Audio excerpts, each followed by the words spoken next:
Oh boy, oh boy. It's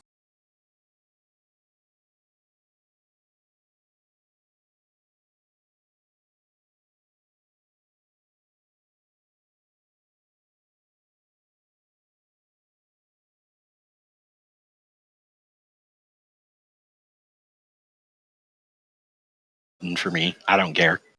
Yeah, it's fine. All right. Gonna go ahead and did your computer take a dump or something? Is that why you're on your phone? Oh no, I'm actually over at my phone because I'm over at Keith's house. Oh, okay.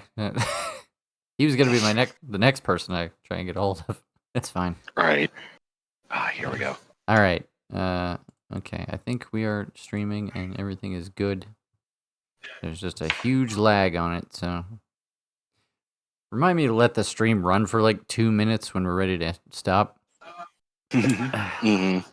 Otherwise, I might cut the tail off. All right. So we're all here. Who wants to bring us up to speed? What happened last time? Who wants to go first? Should I roll a dice? I feel like I should go next. I think Cyrus needs to step up to the mic first to recap. Should I You got it? Sorry. We followed a thread of we followed our changeling allies to where they were hired and found Dorork's parents, who faked their deaths and are happily living, their lives out in secrecy. And they asked us not to tell him. Cyrus is not happy about that.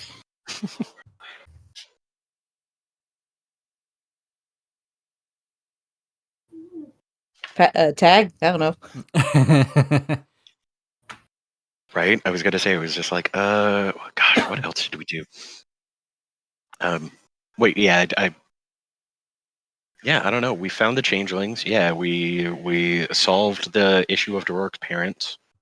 I wouldn't say you solved any issues. You solved a mystery.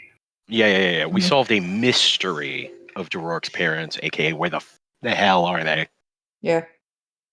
Are they dead? Are they alive? Okay, well. And I think we ended up kind of on their side about, like, we're not going to tell anybody, but we are definitely going to heavily pressure you that you should probably go talk to your kid. Yeah. Yeah. Then just, we can, maybe we put that on the to-do list of, restructuring Orcish society if we ever get enough leverage. Yeah, I mean, we'll have all the opportunities we want to roleplay this evening, so if you guys want to have that discussion on the road. I would love to. Yeah. Mm-hmm. Nope. In character. Anyway, what happened to Zakar? Zakar arrived in Scoria, and had a really fucking stupid conversation with the Queen of the Fire Giants, which actually resolved very well, with a liberal application of violence. If you've seen FLCL with the robot, it's kind of like that. Oh. And so he was the perfect ambassador for that particular scheme. Yeah. And so she gave a little bit of help. Not a lot, and was basically just kind of a bitch about everything. And then was just like, okay, here's your drop of help. Now get the fuck off my island. And I was like, all right, fine. Gonna come back and team kill all of you, but whatever. We're gonna triple tech the fuck out of this island.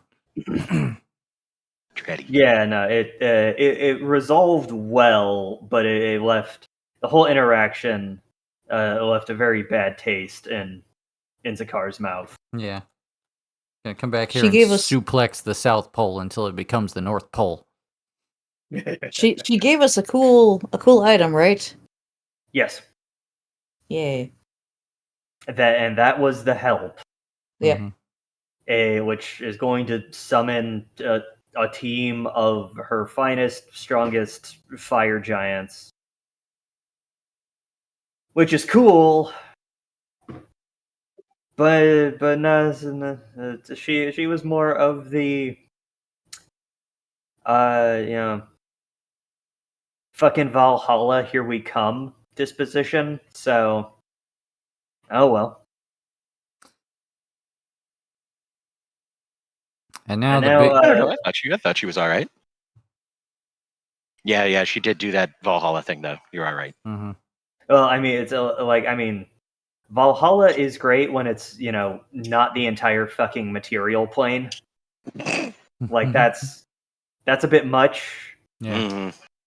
It's Zakar is not a holier than thou type, but that's a little too irresponsible in Yeah. his opinion. So Anyway. I should have showed this off in the moment, but I got caught up in it. But there is a oh lordy token vision. Yeah. Yeah. Hold on. Thank Hold you. on. Hang on. I fix. Yeah, I should have shown this off in the Okay. moment. That's To cool, I be like the lava. fair, that is very similar to what was in my mind's eye Yep. at the time. So Mhm. That looked cool as hell though. Yeah. Anyway, that's all. I just wanted to share that. Anyway, and then the big question, what happened to Brando last session? Brando was in Mechanus for a time. They had discovered a 3D printer. They got running. Tau was a good help. Some of the Modrons came in and made things work more efficiently, so we were able to work faster. And then more came in and started taking stuff apart.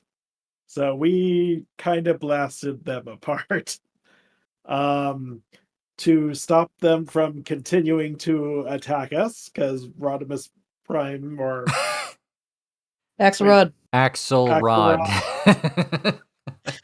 Axelrod could only do so much. We built turrets to blast them. Tao thought we were crazy, which I can't say I blame him.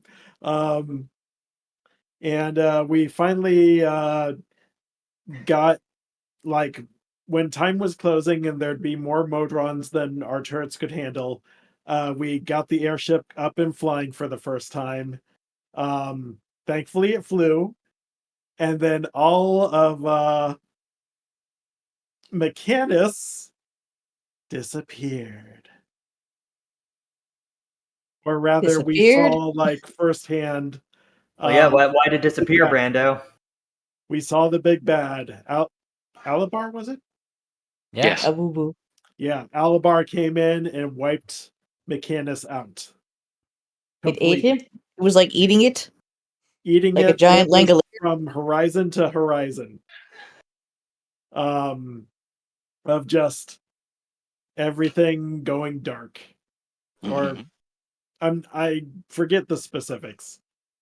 But yeah, it's like we got out of there just in time.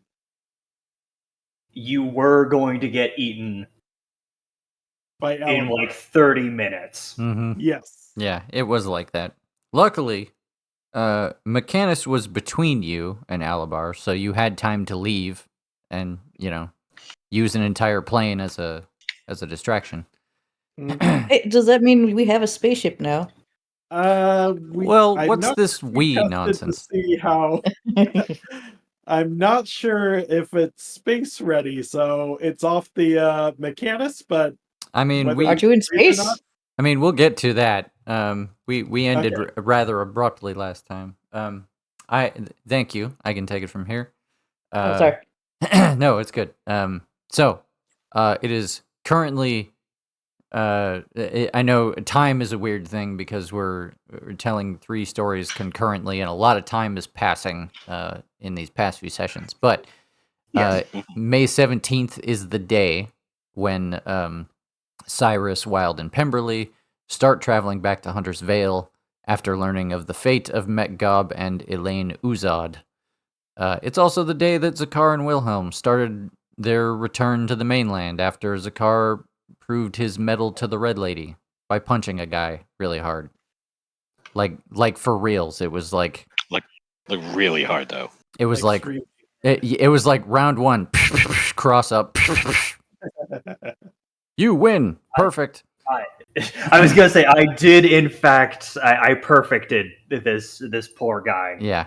It was It was nuts. just Anyway, May 17th is also the day that the Skyfire brothers and their son Brando witnessed the destruction of Mechonis at the will of Alabar. So we're going to start, as we have done in previous sessions, with Team Brain Cell. But before we do Oh boy. that, Brando, Mhm. you have just witnessed something very important. I guess I should report this. Before we move on from where we left off, I'm going to give you the opportunity to react accordingly. Pants thoroughly soiled?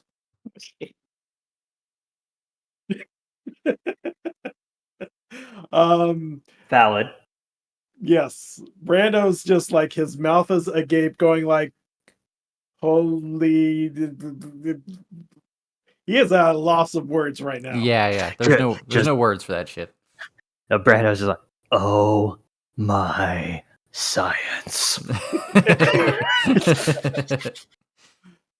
I like it. But yeah, Brando also might radio to the crew like, guys, this Alabar thing is real? Like, really, really real? Like, I might not be alive if not for brain not work. Yeah. I think we went to, I think you might have gone from point A to point W, like really quickly. You care to explain? Oh, Alabar world is i- eating Mechanus. eating Mechanus? For lack What of is it? better words, yes. What does it look like? What it would? Are you okay? Well, I mean, bad. I am alive for now. I'm not sure if I will remain alive. Oh, jeez. Ah, Bahamut. Do you have that scroll, Brando? This item is too valuable. I'm staying with there unless there's no other choice. Hey, but Can if you you- need to use it, use it. Yeah. We will stay on the course. This item is too valuable to leave behind. Like, we have to bring it there in order to stand a chance against what we just saw. Holy shit. Can you describe it? Is it like covered in eyeballs, or does it have anything that looks like a weakness that we could like shoot with arrows? Shall I roll a perception check on this? I'm not really. I can just go ahead and tell you. From your vantage point, it was kind of hard to get a good look at the beast. Mhm. If for no other reason than like the parts of it that didn't have the sun behind it were kind of obscured by the smog cloud that Mechonis has. So the first thing you saw was the shadow, and the edges of something, kind of a brownish little pink kind of halo around it. Mhm. But aside from that, like pretty much every part of it that you saw and where it came in contact was pretty much just in the shadow of the sun. Yeah. I cannot see much of anything that would help us. Well, get home, get away. Yes. We will try. We'll keep you posted. Okay, and Brando will leave with that. You fucking Okay.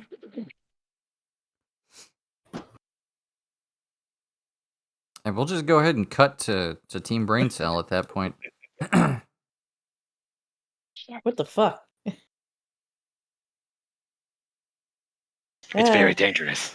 Yeah. I mean, we knew it was real, but scary to, see it or not hear of it that close. Mm. How about you, Wild? How are you? I am more committed than ever. We have to protect Brando Mhm. and everybody else. Because it ate Tao's house, and that's not cool. Tao is He ate alive. a whole fucking lot more than his house. Nice. He did eat a lot more than the house, that is true. Like all of it. Yeah, All of those well, people, Modrons, everything that lived on Mechanus. We should go talk to some birds. We we gotta get on this mission. Yes, we do, Cyrus. Does this look really big for like? 2 weeks pass. Yeah. Um. I pet the Yeah. Well, are we just traveling? Yeah. It's gonna be like 2 weeks of you guys riding back to Hunter's Vale at this Okay. point. Well, while we're riding back, I do Mhm. want to decompress after the Underworks parents thing. Just Mhm. real quick. Yeah. Just touch base. Wild. Hmm? I want to tell Jorork, but like I shouldn't tell Jorork, but he should know, right? Oh, yeah. If they don't tell him by the time we get done with, Alabar, then, we'll just tell him. But like, what if we don't? What if we fail for Well, then Alabar? we Like die. okay. Eh. Yeah. No. I feel like we know a lot of people have been pretending to be dead and lying to their loved ones, and it's weighing on me. I know, right? Like, all of my loved ones know that I'm alive. I don't know why everyone has to keep secrets. I Weird. think they're cowards. Or That's well, something. sometimes they have their reasons. Hey, I think, uh, you know, him dying, possibly dying if they come back. That's pretty compelling, I know they want to protect him, but he deserves a chance to, I don't know, have feelings about that. Be involved in his own fate. Don't you think? But if I have a feeling that like knowing about it is pretty much just sealing his fate. And then he Mm, doesn't have any choice in that either. Okay. suppose. It's not for us to tell anyways, just it really bothers me. The situation. Oof. Mm.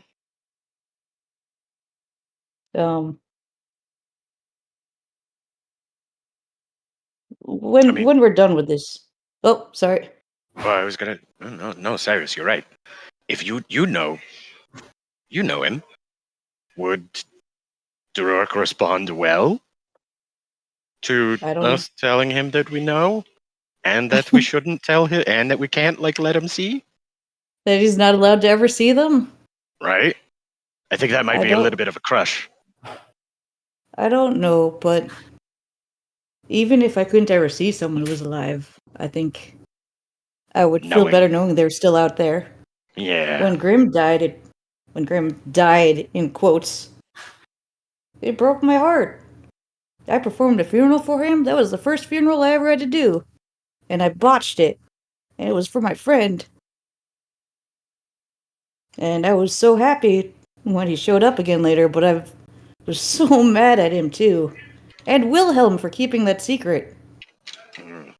I'm still kind of mad at them.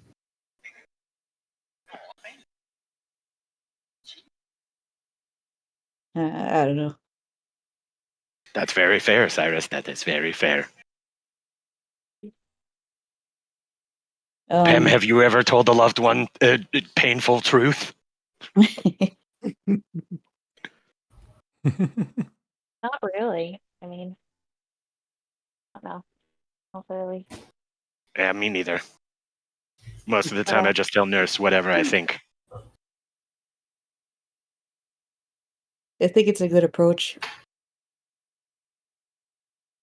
I don't know. My parents well, I don't know. My parents were. I don't know if they're really love. If love was necessarily a thing. Forgot about those already. I mean, I'm still kind of getting used to that kind of concept. You all very soft, I guess. Should say soft. I don't know. Caring, empathetic, and soft. Yeah, I know. I love to love. Everyone said it was weird when I was in the military, but I thought they were weird. No, but yeah, I mean, you can be soft and strong at the same time. I mean, that's an important thing. That they don't really teach you that where I'm from. And then I was on the mission, and I spent half my life in a swamp. So yeah, Mhm. about it for me. Hmm. Level up one. I tell you what, Um, Cyrus. How yeah. about we just accidentally, and then Wild gives you a look. Accidentally, just kind of leak it.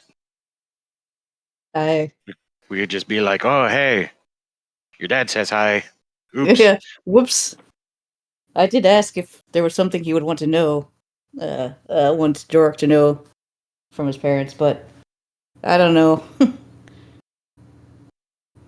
don't know. I It think should be them, I think, who tells him. I kind of could I propose an idea? Sure. Oh yeah. Like maybe I don't know, arrange some sort of quest. Find just for him, secret. Find a Oh, location. Find and give him the Hmm. location. Let him we find could out for himself. Away Pam, from that is perfect. set him on a treasure hunt to find his parents. Exactly. just he'd be away from his kingdom, so there's Do you less think of a he'd? chance of them finding out. I wonder if he'd be allowed to travel on his own, though. I mean, And knowing Dorork, he will go on his own, and then the rest of his men will scramble after him, and he'll probably yeah, he'll probably get around him. that could. I don't know. That could also end badly if they all follow after and everybody finds out. Ah, he's bad. That's fair. I think Maybe when we all get back together, we can tell the rest of the gang, and we'll see what they think. that's a good idea. They're good thought thinkers. Mhm. We got Pemberley's a good thought thinker. I don't know about you, Bruno. I'm not a good thought thinker. Oh no! I think the treasure hunt map is a great idea. Just look for Yeah. your parents, and then we go. It's left, and that could be the treasure hunt. Go here. But maybe we could make it tougher. I don't know. Yeah,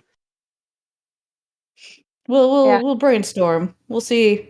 Maybe they'll have opinions on whether or not we should be involved or not. Yeah. Um, I don't know. when we're done with the bird folk or visiting the Kenku, I think I want to go home. To Glenn's Landing. I miss my family, but I keep finding excuses for why now it's not a good time to go back. But Brando's making me some ersatz eyes, so Mhm. I'm gonna go home with some fake eyes and a fake smile, and I'm gonna pretend like nothing has changed. because I don't want my family to know all the horrible stuff that has happened. But,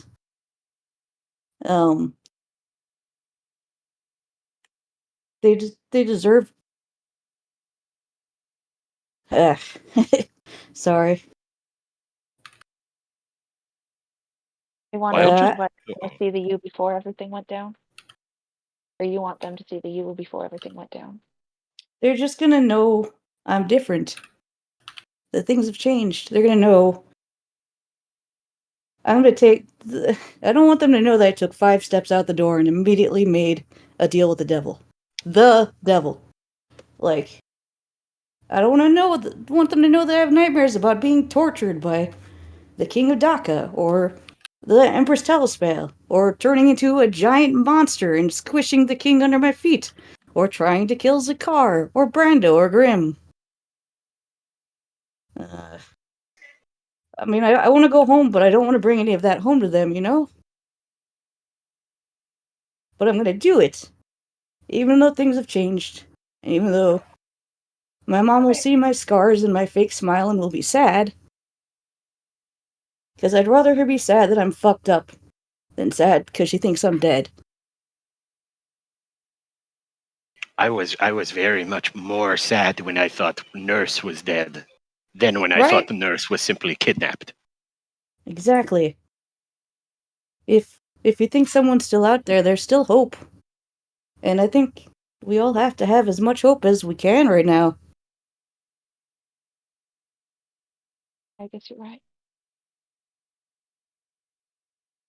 Eh, you guys don't have to come back for that. Just it's something I gotta do. Fair enough, Cyrus. Fair enough. If you want company, I'd happily come with you. If you want to do it alone, I understand. So that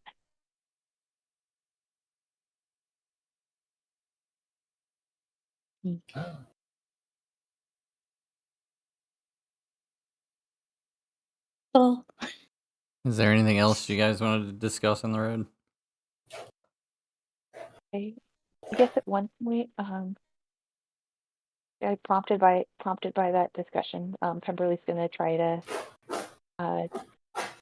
gonna try to scry on her parent or scry on her family. All right. So, scry, as I understand it, you have to target a person or a place. Yep. And they make a saving throw. Yeah. So I I'm gonna guess target this. I was The mom, Eunice Dreadstench. okay. I was gonna say, did you want to, did you want the target to be Clyde or Eunice, or Peter or Petra or Peter Schmidt or Penny or Pennyworth or Peabody? Yep, I had to go back and rewatch the episode to get all those names down. Very good. Okay, Actually, Petra. Petra. Okay. Petra. Yeah, the second oldest sister. Okay. You do your. Is there a? It's not like teleporting where it's like it has a chance of failure if you don't, depending on your familiarity. I should just. Yes. It is. Where are you? I should just look it up here. Right. You have to make a wisdom 18 save. Okay. But the save modifier, you have a -5 because I know the target well. Got it. You don't have anything else that. Okay. Yeah. So whatever you roll, -5. Okay. All right. I will roll a dice.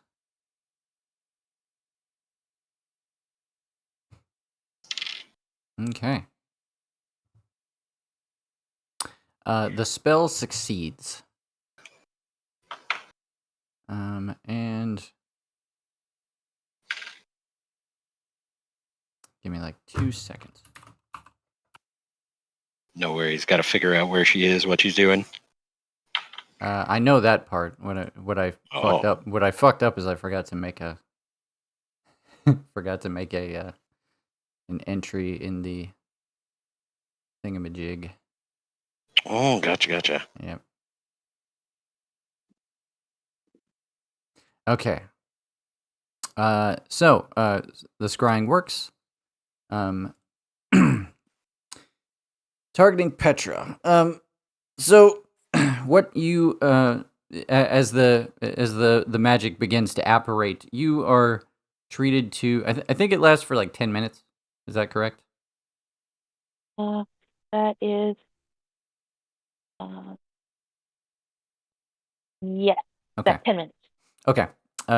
As the scene opens up, you see a sprightly, energetic goblin lady, who seems to be bustling madly through a well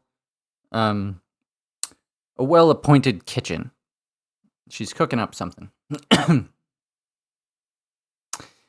And she digs around, and she's making up this stew, and she's working really fast, and with some amount of proficiency. She seems to have done this several times before. She finishes what she's doing. She spoons a big old dollop of it into a bowl, and she trots off into another room, and you see she walks into a big it's like a big restaurant basically. And she it's not particularly busy at this time of day, but she walks quickly up to a gentleman and sets it down and is like, "There you are, sir." And he looks at it very confused, like, for a bit, like he's not sure what to think of it, and then he tries a sip, and he's like, and he kind of cringes up a little bit, and he's like, "So this is an acquired taste?" And she's like, "I'll tell you what's an acquired taste." And she holds up a fist, and she's like, I'm mad. You eat the soup." And the guy just looks love at her her. shocked, and she points and is like, "You eat the soup. You order the soup." And she slowly backs away from him. "Let me know if you want more soup." She goes back into the kitchen. And from then on, it's just several more minutes of her cooking before the spell fades.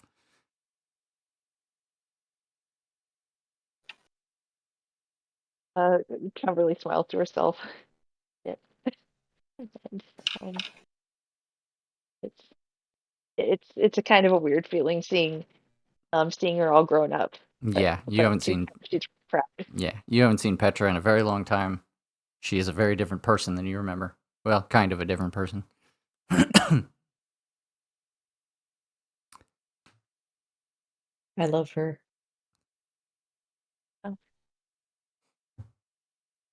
And she ponders. She just All right. smiles. All right. So the journey continues. It's uneventful, and 2 weeks later, you are back in Hunter's Vale. It's fucking cold again. And in the interest of time, we can say that you guys, stop me if I'm wrong about this, but it sounds like you're headed to the palace to get an audience with the king, which is not too terribly difficult. The king appears to be busy these days. There seems to be kind of a queue of people who are bringing issues to the king.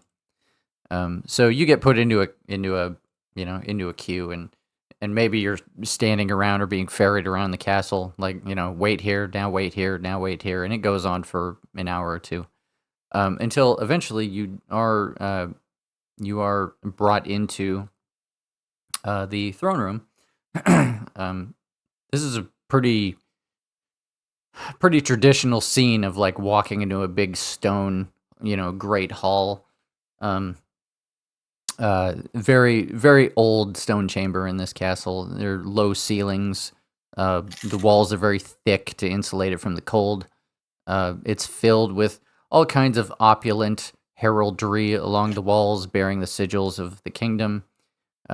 Chamber has about half a dozen guards in it, and a dozen or so of His Majesty's retinue, all of which are just quiet and stoic and just watching you all with very discerning gazes.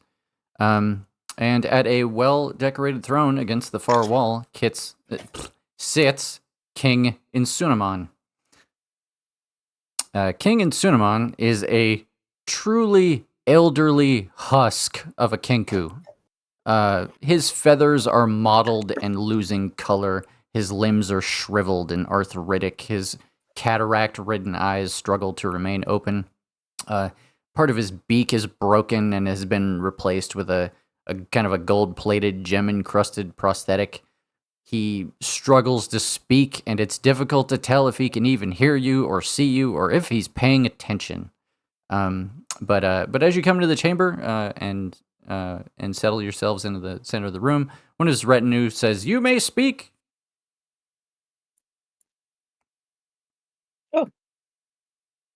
Oh. I push Cyrus in front. Got it. Your Majesty, King Tsunamon. We are traveling the world, gathering allies to fight against a terrible creature that is coming to eat our world. We're traveling to every kingdom, and we're hoping to form a coalition of the entire world to fight back against it. We call it Alabar. One of our members has recently encountered it and witnessed the destruction of Mechanus.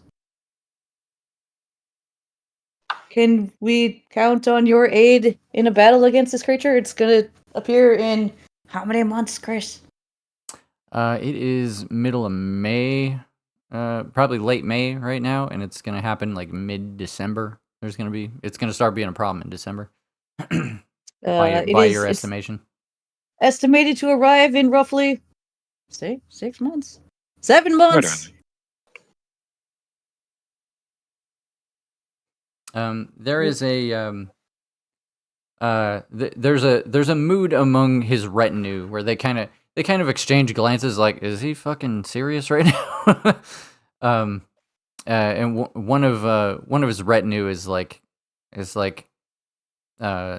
one of them actually goes to cast a spell first and foremost.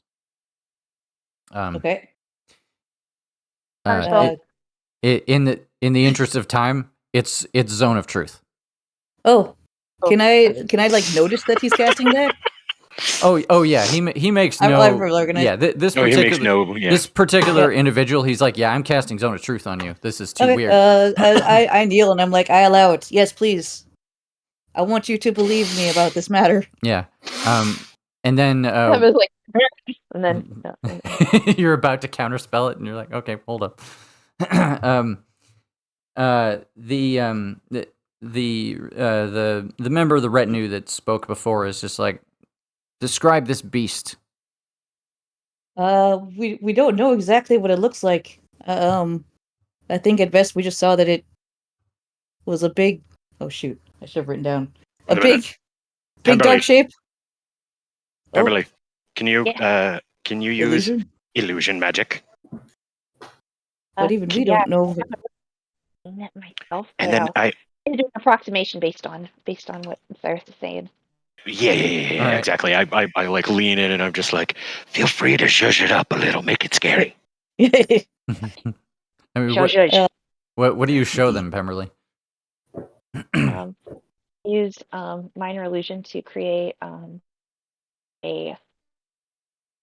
very cragged, horrifying figure of a moon. Mm-hmm. I guess outlined by a black sky, but they're having it be illuminated eerily in the black sky. Seeing it collide with what she believes to be Mechanus. Like, what her idea of Mechanus is.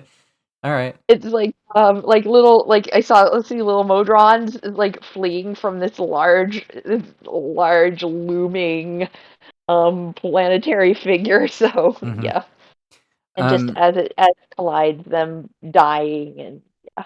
Yeah. The members of the retinue who have been kind of speaking with you and the guy that cast the spell, they're seeing this and they're putting things. It's pretty clear they're putting things together. They're like, okay, they're describing a scene where Mechanus was lost. They start taking notes frantically, and and the spellcaster starts casting some other spells, maybe in an effort to try and divine like how much of this What's going story on? is true. you know. We furthermore, we have been in contact with the Raven Queen, who also fled from this creature with Lolth, and knows, kind of helped inform us about what is going on with this. So if you have any followers of the Raven Queen, you can perhaps check in with her. Yeah, that's all. The mood amongst That is. I have to keep my mouth shut, but that is so not all. But no, okay, help remind me, I'm very tired. It's been a rough day. No metagaming. It's fine. No, It's I fine, it's can't. fine. I can't. So, Allie, did you have something to add? Oh, I was just saying, like, yeah, from what I hear, the circumstances surrounding her flight just really, really fucks her up. I tried to take flight on another plane, and its denizens were not necessarily hospitable, and uh, Good. she's not. Come on, She's Team not. Brain Cell. I believe in you. So, Her so powers weaken. there's Yeah. I mean, somebody who would make a good insight check in this scene, would there'd be a lot of conflicting feelings among the individuals in this room because you're saying a lot of interesting things, and under the effects of the Zone of Truth spell, you're still saying these amazing things. So they're like, okay, they could be crazy because it would not Yeah. be a lie if they believed some bunk Yeah. shit. On the We other certainly hand, believe it. the goblin corroborated the story, and the giant tin can is not arguing it at all. So further investigation of the issue will need to happen. I'm gonna ask. Yeah, go ahead. Hey, y'all, do you all know Baron Zakar? He's a follower of the Raven Queen, and he's very well acquainted with all of these goings on. Mm-hmm. I think I mean, if you have a means of communicating with him, I think that, I mean, he'd be able to corroborate. He has firsthand knowledge of your matron's current state. Mm-hmm. He's been here before, but I don't remember if he was a baron then. And I don't remember if any of them met him. Some of the Beverly Happened very recently. some of the retinue at this point are like this is this is a big enough issue that it's like I'm gonna need to call in some extra help or whatever. Like Yeah. some of the retinue are leaving the room. They're like, I got a thing I gotta take care of. Yep. But while all this is happening, just because we're here to have fun, Cyrus, I'm gonna have you make a persuasion check with advantage, assisted by advantage. Pemberley. Yeah, 22. 22 is a good number. So while all this, the chamber gets pretty busy and very discerning and in some ways very confused. And then in a move that seems to surprise everybody, the king actually starts to stir in his throne and goes to speak. You would gather from everybody's reaction that this doesn't happen very often. The retinue probably handles a lot of the business. And this time he's like, no, I got an opinion. But he kind of leans forward, and he says, it's not often I hear such bold entreaties from such rugged foreigners. Tell me, have we met before? This encounter feels familiar. out of character. I think we have, but I don't really remember. Very, Do you very, remember us getting? Very very, briefly. Come on, bud. very briefly, shortly before. I mean, when you were here on Cloudbearer again business. Mhm. Did we leave a good impression or a bad impression? We left a reasonably good one. I feel like we were nice to him, right? You were pretty nice to him, and then you stayed a night in Yeah. the castle, and then you murdered his Killed his spymaster in the night. Spymaster, yeah. Yeah, we murdered his Yeah. spymaster and then we left. Yep. It was a perfect, introduction. He Oh, doesn't boy. remember us. Oh boy. Your Majesty, yes, I believe we have met before. We were here on business previously. Ah, yes. You traveled with a curious, winged individual. Do I have that right? Do you speak of Gon? Gonketsu? I don't recall names very well. One who seemed of these lands, but very different. Yes? Yes, I believe this was his home at one point. He kind of thinks for a moment, and then he says, with some amount of energy that you wouldn't expect, like he puts a little bit of wind in his sails. He says, despite what some would suggest, I am very lucid regarding happens in my kingdom.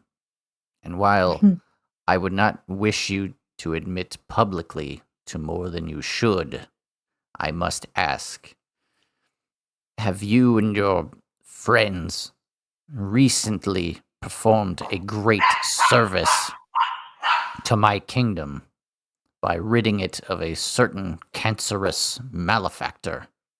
A simple yes or no will suffice. Yes, Your Majesty. He gives a very satisfied nod and says, then, thanks to your efforts, my kingdom is mine once again. You have my gratitude. As for my assistance, I'm afraid Hunter's Vale has little to offer you. A military force that could rival the threat you describe is not to be found here. Our greatest military asset was the Cloudbearer's spy network, whose breadth of capability is unknown even to myself, if it still exists at all. And his posture kind of shifts to indicate that he's now addressing everybody in the room, not just you guys. Mm. And he says, I will simply say this. If remnants of the Cloudbearer's foul treachery can still hear my voice, ask yourself, what use are your machinations if you have no world to play them towards? What world do you think you can still build when there is no foundation to build upon? It is my opinion that if you have any information these brave souls could make use of, then you should make sure they have it. Then he I like kind of My relaxes. I am also pleased. Oh, sorry. Lieutenant Wild of the Dhaka. And he gives a little salute. And then he says, also, sir, just to let you know, you will not be in it alone. Scoria That's true. has been added, as well as Dhaka and Odenheim. And we are all going around and getting everyone on the same page. I believe. Whether you have the military for it or not, any information, and more importantly, more people who know the truth.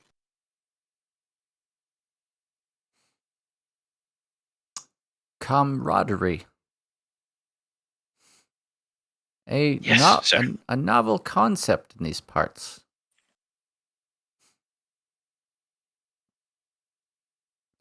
What I- better than a...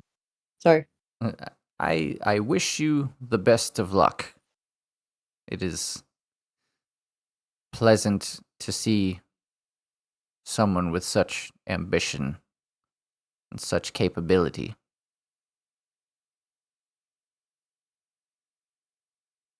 Hmm.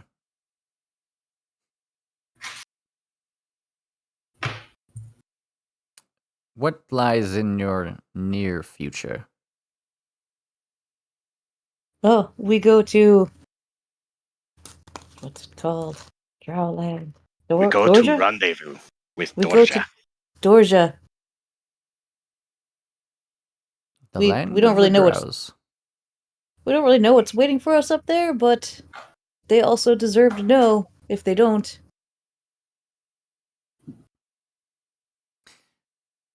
To get their ear, I'm afraid you will need more help than I can give. But if there's anything I can do to hasten the journey, need you a horses or a wagon or some such, it would be a trifle. That is appreciated, Your Majesty.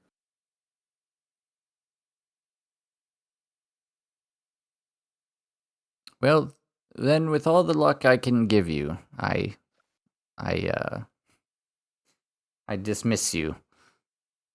Mm. And a word of caution for you lot and your winged friend.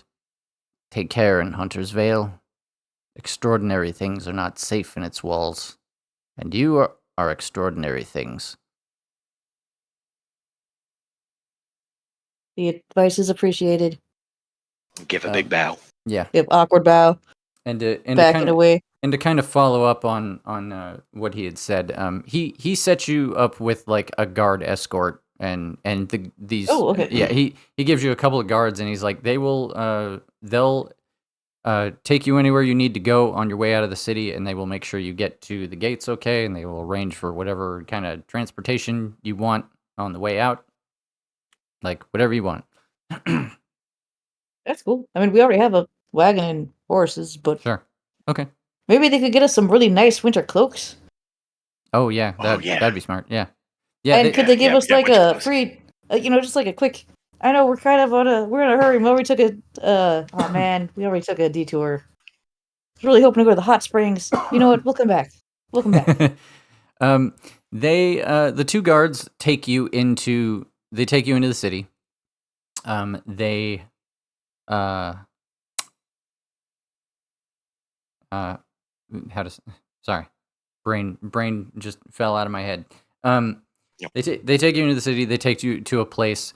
They just lay down a little writ for the shopkeep that's like, bill the treasury, get these people whatever clothes they need to survive the trip. And you guys are set up with whatever kind of winter gear you need. Nice. And and you're good to go. And then the guards start escorting you out of the city. We'll get candy on the way back. It'll be Mhm. fine. Yeah. We'll come back for it. The hot springs will feel even better next time. Yeah. Sorry, Pemberley. It's okay. It's okay. I don't know. The whole situation gave me the heebie-jeebies. It really is a lovely town. When there's time to visit. I will say what he mentioned about it not being safe for precious things. Mhm. I'm going to stay watch tonight. Extraordinary things, yeah. Yeah. I That's assume we have smart. a hotel or whatever, but I'm I'll take Yeah. a just watch. gonna sit there. I mean, the assumption, if you Oh, guys wait. want to stay a night, that's fine. But also, like, you guys could just get out of Just the keep city going. as quick as possible. Yeah, and just get out as Yeah. soon. Anyway, Like- go ahead, Allie. What exactly did they? I'm not exactly sure. Like, it was just luck and all, but did they put anything like concrete? Concrete? Yeah, put something on the. I mean, they have their support, but I mean, yeah, No. yes, It you know. just sounded kind of like they would help how they could, but Not don't know if they. all. Yeah. Not all allies are created equally. I'm sure they'll still Sometimes, find a way. yeah, sometimes it is simply just the moral imperative that we do something versus doing nothing. Yeah. And- Even if they're not all fighters, it That was takes wild. it takes everybody to fight this war, right? To defend our home. They're And very our good farmers meat too. cooks. Yeah. And a little insight for Allie's benefit. Up until very recently, Hunter's Vale had a this character they talk about, Cloudbear again, who is their spy master.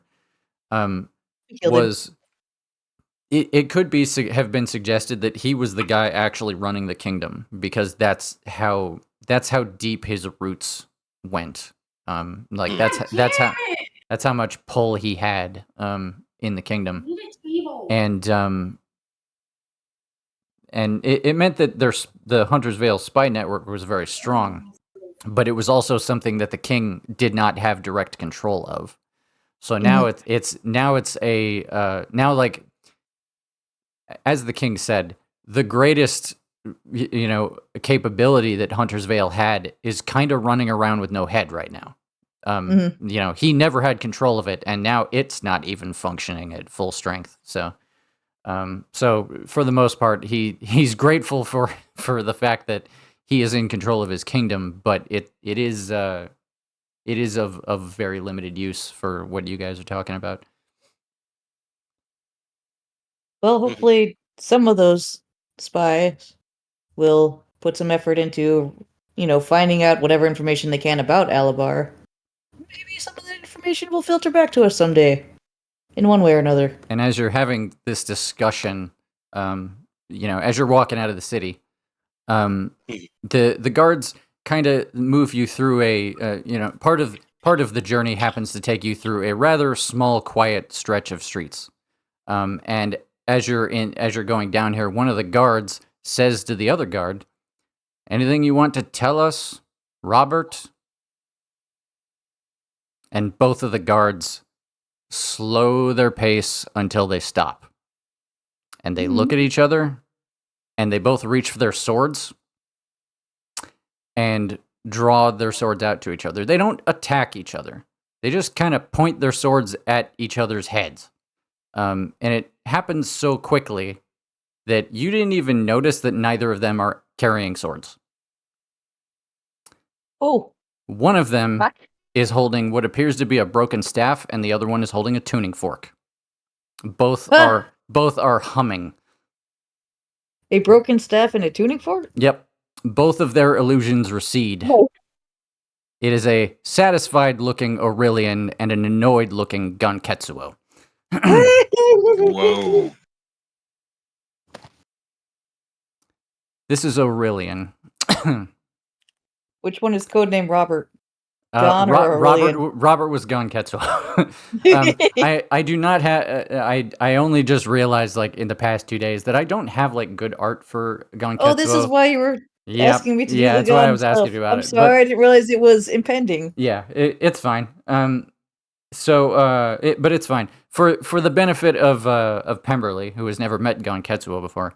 Ganketsuo would be a Kenku, except that he's like 6 or 7 feet tall. Actually has wings. Just a towering, like, crow man. In ornate regalia, and he's carrying this staff that looks like it's had the head of it broken off. And he's black and white like a penguin. Yeah, he's got a big stripe of white feathers down his front. Ganketsuo, looking very annoyed. He looks down at Aurelian. Aurelian is a gnome, by the way, so Aurelian's actually very short. Ganketsuo looks way down at him and is like, "How did you know?" And Aurelian tucks the tuning fork back into his belt and says, "Well, as they say, my friend, you can't bullshit a bullshitter, and I am a consummate bullshitter." And he looks at you guys, and he's like, "And in the land of bullshit, it's good to have friends incognito."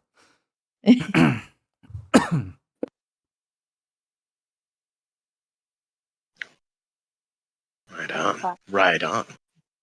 So, do you guys? How do you? Okay, how do you guys think that meeting went? Oh, You know, Rillin, gone? Did it go badly? Did we fairly- fuck really want to up? hug. fairly I want to well. hug both of you. Oh, I'll take a hug. Ah, Gonketto is Big like, hug. I'll pass. ah. Gone? You want a hug? I'll pass. No. Okay. I'm Aurelian just says, glad to see both of you. He's like, oh, and the feeling is very mutual, and I think the meeting went rather well. Seeing the king have opinions suddenly, I think the spark of a real adventurer kind of lit a fire under him. But at any rate, I think the declaration of hey, shady folk, you should probably be nice to these adventurers was probably well received. And if That's not, good. I'll make sure that it does.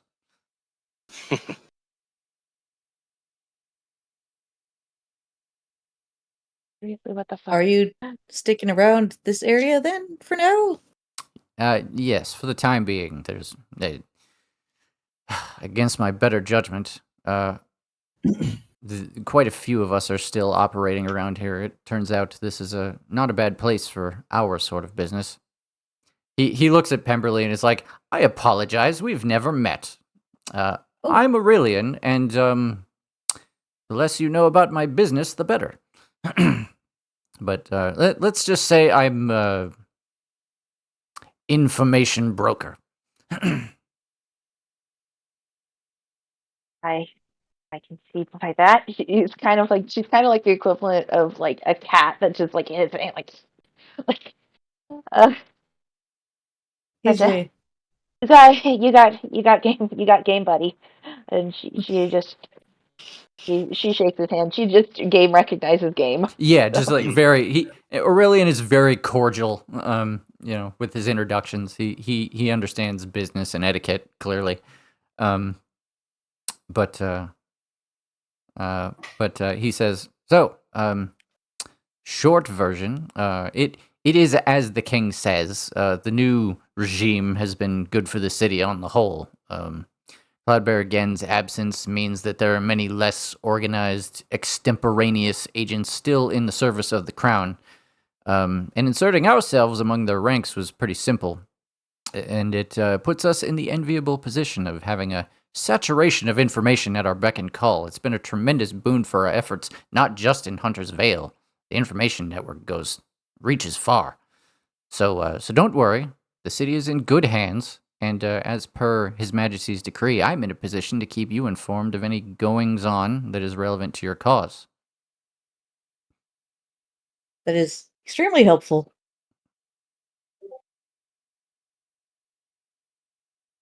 Yeah. I'm glad that you're in our corner. There are still some agents actively working against the crown, but admittedly, without the Cloudbearer's direction, we're rooting them out gradually. It will Jesus. help. Oops. It will actually help immensely to know that our friend Gonketsuo is here to lend a hand. And he puts an arm around Gon's leg, and Gon goes, "Don't touch me."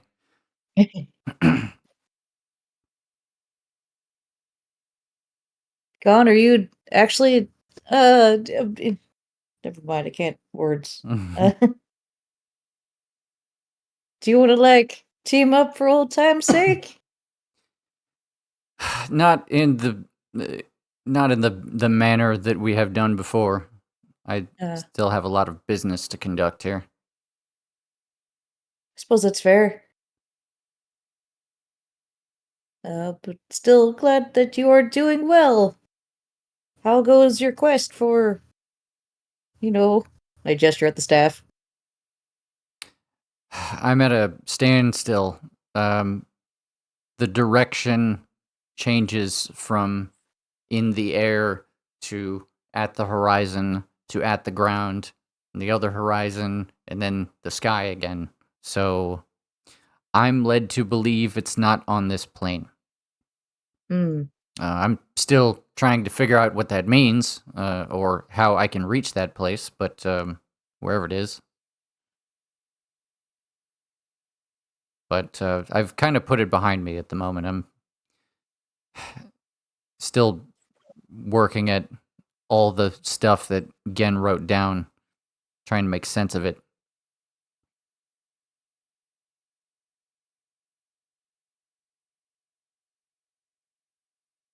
That's cool. Yep. Awkward. And Nod. and Gen like stamps the ground with the staff and is like, "Well, this is awkward. Yep. I'm gonna fuck off now. It's been real, folks." Wait. Can I give you my friendship token back? Oh, you don't want it. Never mind. That's fine. Yeah. Keep on. He's out. Keep on. Gone. Well, hey, Aurelian, you wanna go meet some drow? Well, yes and no. That is to say, that sounds, capital. Good time. But, I have business here, so, I'm afraid not. Alright, fair enough. I don't have much in the way to tell you about Dorja. That's one particular case that we were never able to crack. They're one of the most secretive forces on this planet. Got any tips?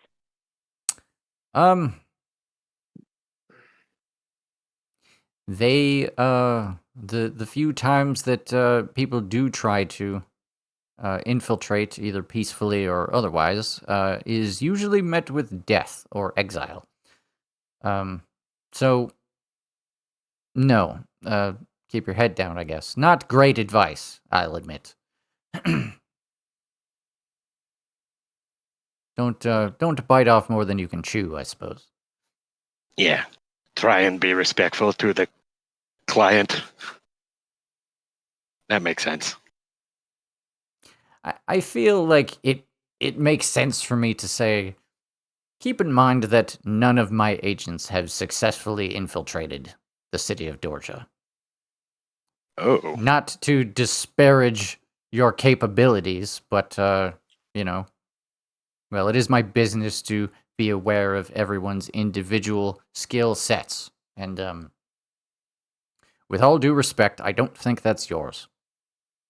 Oh, yeah, sneaking in. Nah. Not really. Well, it's not for me. I don't know. Wild, are you good at being sneaky? No, but I am very good at being loud, which makes up for not being sneaky. Well, It's true. Well, sneaking in, talking in, fighting in. We all have our limits. Did Arzan fight drow elsewhere? Never in Dorja. Okay. The Shard's work was elsewhere. After Lolth cultists were pushed out of Dorja itself. They were forced to propagate elsewhere in the land. That's where Arzan the Shard's work with the Jade Scepters came in. We can try, and even if we can't make contact, maybe we could leave a message with information for them to look up on their own and reach out if they feel so inclined. By all means. It's possible they already know about Alabar, but in case they don't, well, they're part of this world too. I'd hate for anything terrible to happen to you there, so don't bite off more than you can chew. Do be careful. I mean, that's like every adventure we go on is probably biting off more than we can chew. I cannot argue with that. Don't worry, though. I bite very, very hard. It's true. With middle teeth. I know this. Just to keep in mind, there are a great many things that might need to be bitten. And if you bite one, then you have to bite all of them. Oh, got you. Anyway. Grades isn't one anymore. Who said that? Oh yeah. Shit. I'm sorry. Pardon. That was not ours. Language. I should have told God. That's a paladin. You literally have rocks hanging from your belt. I should have told Gon. Gon's not one of our rocks. Well, that too, but also it's like if you have questions, just pick up the rock, and then it's not metagaming. It really is okay if we tell our friends that you're alive and doing okay. Or Oh. that we're talking to you. Oh, I'm sure they know I'm alive and well. Yeah. As for where I am, I'd rather not. Okay. Fair enough. I have once convinced myself not to get too close to you folks, but again, you prove to be more important than I care to admit. So, yes. Please don't die and don't make me regret this. We won't. Probably. He Maybe. he strikes the tuning fork against his leg. The illusion of Kenku guard restores itself. And he's like, Yeah. he's I like, guess we should say if you do run into Gon, tell him we killed him. Tell him Graves is dead. Yeah, tell him Graves is dead. I feel like he I would know take that the great last pleasure time in we that. were here. Yeah, exactly. He'll take a lot of pleasure in that. I will do that. And in the meantime, let's get you safely to the gates. How are we gonna do that? Do we just walk? Yeah, they're just walking. Oh, okay. Oh, I'm sorry. You're magic, and I just assumed that there would be like a little thing. no magical guards. No, Okay. if you wish to keep up the facade, you must remember that Kenku do not use magic. Oh, right. Whisper. Gun special. I whispered to Pem. I never knew that. That's yeah. Our one Kenku friend was kind of special and unique in that aspect. I feel like that's a big piece of world building that Pemberley probably does know, is that for whatever reason Kenku cannot manipulate the weave in any way, shape, or form. Mm. Okay. But God can. And that the thing that she just saw is a literal freak of fucking nature. Yeah. Yeah. The 7 foot tall Kenku with wings. Yeah. he And magic. can do that. Oh, that she definitely got. Mm-hmm. Anyway, Aurelian, under his pseudonym, delivers you guys to the gates. Says a very heartfelt goodbye on the sly, so as not to seem too weird about it. And you guys are back on the road, heading back northward and far to the east to Dorja. And unless you have anything to add, no, go ahead. On the travel, I start sprinkling in draconic words that I've learned. Mm-hmm. Oh. But they're nothing really cool. I replace the words like the, is, it. Mm-hmm. I replace all the useful ones. Yeah, I got you. Are you practicing? Oh yes, Cyrus. Yes. I have to practice. Do you want us to? We could try to send a message to Cinnamon if you want. No, he's legend. He's legend? We can't. We'll do that one in a bit. Okay. Yeah. I can't leave him a message in broken draconic. What if he hasn't learned Draconic yet? Then he will learn it through my immaculate letter. Okay. But still mention bacon in common tongue. Oh yeah. He knows That way he'll one. know it's you. Yeah. He knows how that's spelled in common. Yeah. I did that with flashcards. Yeah. Maybe start with bacon. It's worth mentioning that you guys have noticed, like, Wild has been pretty religiously studying the Draconic tongue ever since you guys left Bifrost. Just like on horseback, a book in front of him, just rehearsing shit. How are you doing that? You're driving the cart and you're not even looking. Oh, it's like second nature. You just stick the wheels in the ruts and it goes. Dang. Not You're wrong. very talented, Wild. Horses know where the road is. I only know. Thank you. Well, I know Primordial. I know Goblin. Well, Oh, I know does Little Goblin Goblin. sound- I what does probably have a Goblin terrible sound like? accent. I'm a little embarrassed to say it because I'll probably like mess it up and Pemberley will probably hate me. No, Oh, it's, it's Goblin. it's okay. Yeah. Uh, I could teach you guys Orcish. Oh, I know okay. Orcish pretty well. I practiced my tourism goblin. All right. One piece of tooth is a teeth. And then A you got teeth? and then multiple teeths is tooths. Ah, Yeah. I could teach you primordial. I'm fluent in that. Dib. Mario, where'd you pick that one up? That's the language of the bullywugs and ballywogs. Oh, sorry. I knew that. Sorry. It's It's mostly it's an old tongue. tonal. It's very tonal. It's like a lot of dib. Oh Like a lot god. of dib. Mhm. Yeah, exactly. It kind of sounds like Pikmin. A little bit of Little Yule, Patapon. Star Fox, Super Nintendo. Yeah, very Star Fox. Dib. There you go. Yeah, Original Star Fox. original Slippy. Ba-da-da-da-ba-da-ba-da. Yep. God, I love it. Anyway, this shit goes on for weeks. Yes. And all in the meantime, Zakar.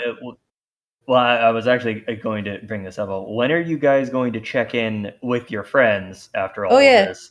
When we're on the road. Sure. Because you do have Yeah. one part of your team that is now sitting on a boat with nothing to do other than talk and be bored and cranky. That's fair. I Yeah. feel like on the road when we're not in town and we're away from civilization, we can call Zakar and Brando and Okay. check in. Yeah, Brando, are you still like at alive? 7.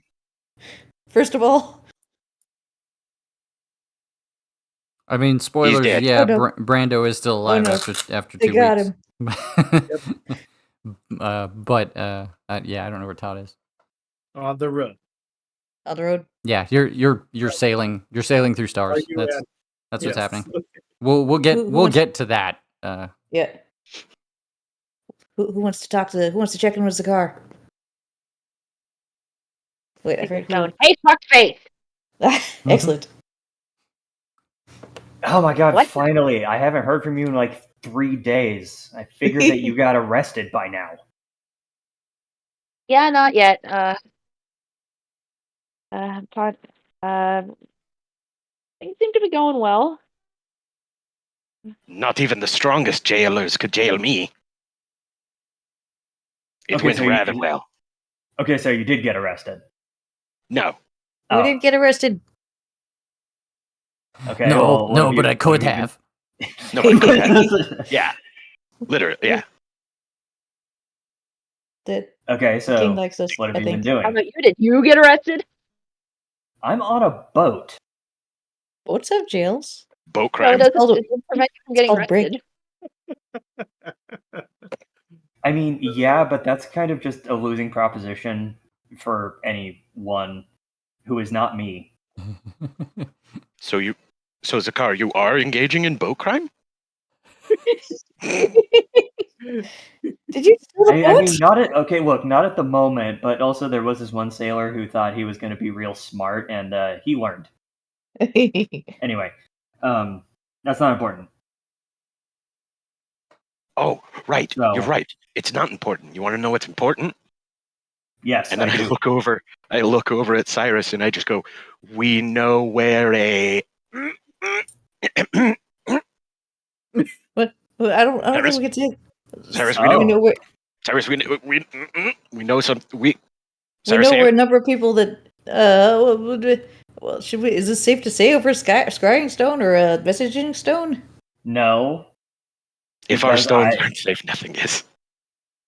Well, it's not even that, like, it's not, like, safe. It's that, like, did we ever establish, like, how do the sending stones work? We know that we can talk to them, but, like, do they project audio, question mark? I mean, Yeah, can they be tapped into? It Yeah, pretty much yeah. it pretty much acts as the sending spell. But since you can do it for Okay. free, it's pretty much like I think the popular interpretation is that it's just a two-way radio. Okay, but it is the sending spell going into your brain. Your and nowhere brain. else. Yes. Okay. Okay, then yes, this is perfectly secure. That's a secure line. Oh man, Zakar, we met Dork's parents and they're alive, and also Aurelian's here. And we saw God. Sorry, Wild. You did you want to say it? Sorry. No. You got it in one. Yeah. We saw Gon. We saw Aurelian, and they were both dressed up. And then we talked to the old chicken, and The king in Sunumon. yeah. Yeah, we name dropped you, by the way. So yeah, I hope you're not sad. Hope you're not angry. Yeah, that's it. He kind of remembered us. He knew that we had helped against Cloudbear again, and he was grateful. He was very, very old. Yeah, he like woke up. It was great. Yep. Okay, well, I gotta say, good job, team. That you hit all your mission objectives, and actually at least like 2 extras in there. Hmm. So, what are the Kenku gonna do? They're best.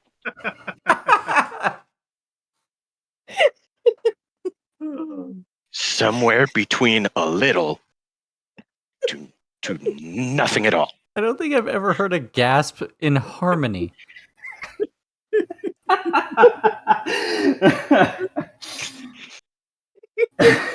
That was well done.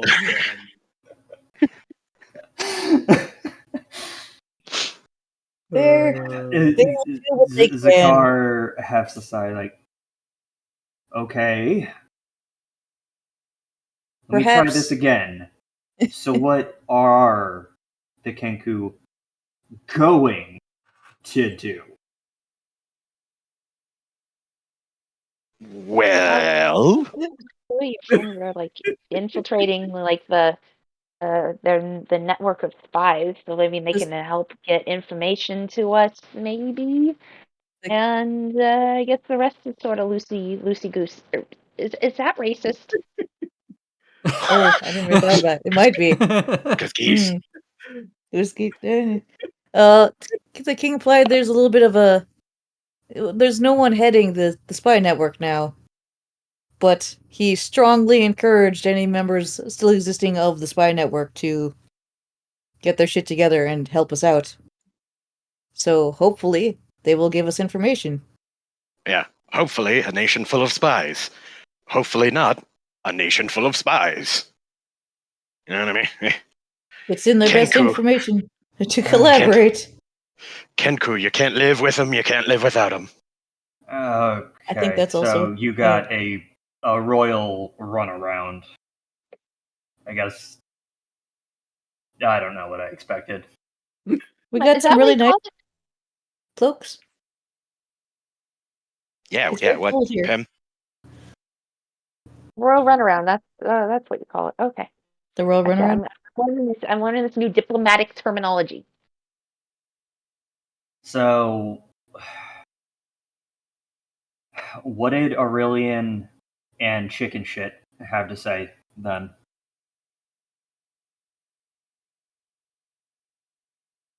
I mean, stuff is going according to plan. Aurelian's keeping an eye on things. Yeah, really. Gon is also keeping an eye on things. Yeah. Gon's helping for now. Yeah, helping. Oh, He's digging through the library. He's digging through Gant's stuff to find out information. by the way, DM, Yes, sir. that broken staff that doesn't have the head, that's Mhm. the rod That's Rod of Seven. Seven. The Does rod of 6 of 7. There. Mhm. I Yeah. was about to say, it was like it is a rod of 6 of 7, correct? That is correct. Okay, yeah. Six It just of- goes. He hasn't found the 7th piece. You know, he doesn't have that yet. So, you know. Yep. I asked him about it, and he seemed like he hit kind of a what's the phrase? Not a stalemate, but he's kind of stuck Mm, on that quest. I wasn't quite sure how to help, but you know, hopefully good things. Hopefully good things. Hopefully, you know, you just put enough people on a job and it'll get done.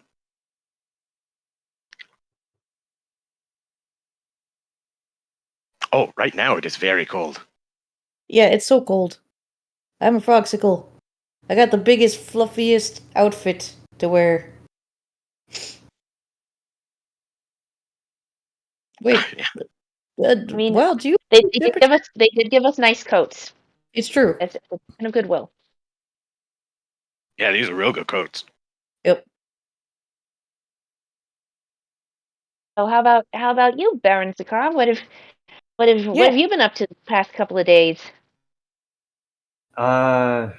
Well, I punched a guy so hard that the red lady gave me access to her finest group of giants. So like a 65% strength. I don't know. Honestly, she seemed more interested in just dying along with the rest of the material plane, if I'm being honest. But that's You know warrior cultures. I do, but this was a bit much even by Shatterkai standards, because at least the Shatterkai, teachings have a bottom line of practicality to them. Oh yes, yes. And warrior cultures, the practicality comes and goes sometimes. Yeah, it's not there at the moment. I mean, and even if the Shatterkai were feeling really shitty, like on that particular day, if it came from the Raven Queen, that's different. But well, I technically got what I came for, so I can't be too mad. That's fair. I think I think I really just hate leadership. People in roles of leadership and power, and no, I just like I hated them before, and I was talking a lot about killing the king of Dhaka for a while there. Mm-hmm. I think it's getting worse. like the barony, it really makes it worse. It's because you have to listen to them. Well, I As only have to opposed listen to one of them, and I mean, mine's actually kind of half cool compared to some of these other assholes. But like, Mhm. I don't know where I was going with that. What were we talking about? You Right. you punched a guy. Oh, Punched a guy. also, Got I can't remember if Cyrus said this or not. Somebody's. Oh. Dodd and Ma'am. Ours I said somewhere, and we found. Oh, okay. I told him. My bad. Yeah, No, it's okay. I got that, and Oh, did he tell you that we were thinking about maybe making like some kind of like, hidden treasure chests map, and we're just like, your parents are, and then it's Oh. like, yeah. Yeah, they want us to keep it a secret from Dorork, because it might get him killed. yeah, I mean, the Orcish kingdoms operate on bloodline hierarchies, which is why it's so fucked up that I'm one of their barons now, at least from their perspective. So, But if his parents are still alive and he's ruling his father's throne, like, yeah, no, it's kind of a problem. I mean, if they can accept you as a baron, They perhaps. Oh, don't. The king accepts me, and General Barrock just happens to like me because I'm good. Hmm. And none of the spineless politicians of Dhaka and so forth are going to argue with the decree of their king. So could we just get the king to decree that people are allowed to retire from leading? I mean, if we survive the next, 6 months, the next year, yeah, Call me in January. yeah, he would probably owe us a favor by that point. We could talk about that. Maybe resolve the situation. But before then, that sounds like something to. Honestly, Cyrus, this is going to break your heart, but it sounds like something to leave alone until then. Hmm. Getting Derork distracted isn't going to help us. And if he does want to leave and go find his parents, if anyone finds out about it, it throws his leadership into question mere months before the world ends. That's fair.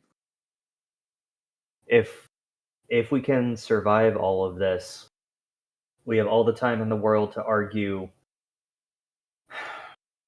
with kings and lords about inheritance and leadership and all of that. But to start losing allies within the next 6 months, that's Yeah. that's a no from me. I think that is a prudent decision. Very logical. Yeah, I agree. All right. Well, let's see. Where does that leave us? You guys know what we're doing. We know what you're doing. We're on our way to Dorja. You guys are on your way to did Watch it. name. Watch it. Yeah, no, Line. we're going. I'm headed back to watch it. It's going to drop off the boat, and Wilhelm and I and the rest of the crew are going to head to Black Ram to regroup. And I think I'm gonna put some people on some jobs, because somebody somewhere is gonna know something more about Ammonosis and her bullshit. And Davin and Great Club aren't doing a whole lot right now. You want to know what she did to hurt Alabar? I most certainly do. We don't really have better ideas right now. Tell It's Great Club. Great Club. Great Club. I will tell him. He'll know what it means. He'll know what it means. Mm-hmm. All That right. and hold on, Foundry. No worries.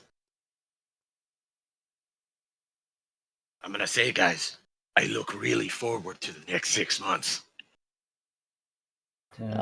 You are? Of course, Cyrus. We have so many things to do, and so little time to do it. Every day is an adventure. Yes. I'm gonna have to figure out if I can put the horses in the cart and see if I can pull the cart while the horses sleep. I feel like you're strong enough. I could help. I'm pretty strong too. Also, Yeah. I could pull out. I could summon Valiant. He could help. They could tag out. This is a pretty big cart. How big are our horses? Okay. Yeah. I both saying this out loud, both for Chris. Bless you. Bless. Saying this out loud, both for Chris and for Team party Rights on. purposes. Yeah. And, well, no, for everyone. Oh, okay. But yeah, I'm gonna tell Davin, hey, take Great Club, go investigate Queen Ammonos' daughter of Asmodeus, because she was the last one to hurt such and such. Like, give him the lowdown and just be like, okay, now go. All right. And then I'm gonna send fucking Arcade and Rogan to go investigate a doom hole. Doom hole! Anne is happy. What is the deal with the doom hole? We can. Is that where the thing from the loot is lurking? We got some a couple of Zakar things to do. Where we can segue into what you're talking about. No, I'm done. Yeah. Okay. That's it. Then I think we will finish moving the camera to Zakar's story. Okay. Choose. What's the Also, before we go deep into it, Ali, go ahead and message me what I should do for your sprite. I trying to couldn't hear them. Anyway, yeah, Zakar. Your ship is a little heavier now that a war horn the size of a wagon has been placed on the deck. There really wasn't a better place to put it. It did not fit through any of the doors to below decks. So, crew. No, just a cart with a giant war horn, just tarp down. Yep, crew threw a tarp over it, tied it down to the main deck. Wilhelm hung a sign from it that says "Do not blow," and then in parentheses underneath it says "The horn. I mean, what you do in the cabin is your own business." Anyway, the voyage is as boring as it was on the way down. You get back to Watchits without any major episodes. It doesn't sound like you're stopping for business in Watchits. Not particularly, other than just all right. We're going. We're moving. Mm-hmm. Do we food, water, horses, bedrolls? Yeah, all the annoying parts of D&D that I don't. I just not. We're just not going to talk about it. Nope. Yeah, you poop at some point. That happened. Okay, moving on. Probably. Technically, I don't eat anymore, so. Wow. So maybe not actually. Yeah, that's arguable. Yeah, in hindsight, how lucky you get to poop. In hindsight, it's good that we brought it up. You don't eat actually, yeah. That behind the scenes, like at some point, the party is probably going to notice that Zakar just doesn't eat anymore. When did that happen? When did it happen, Cyrus?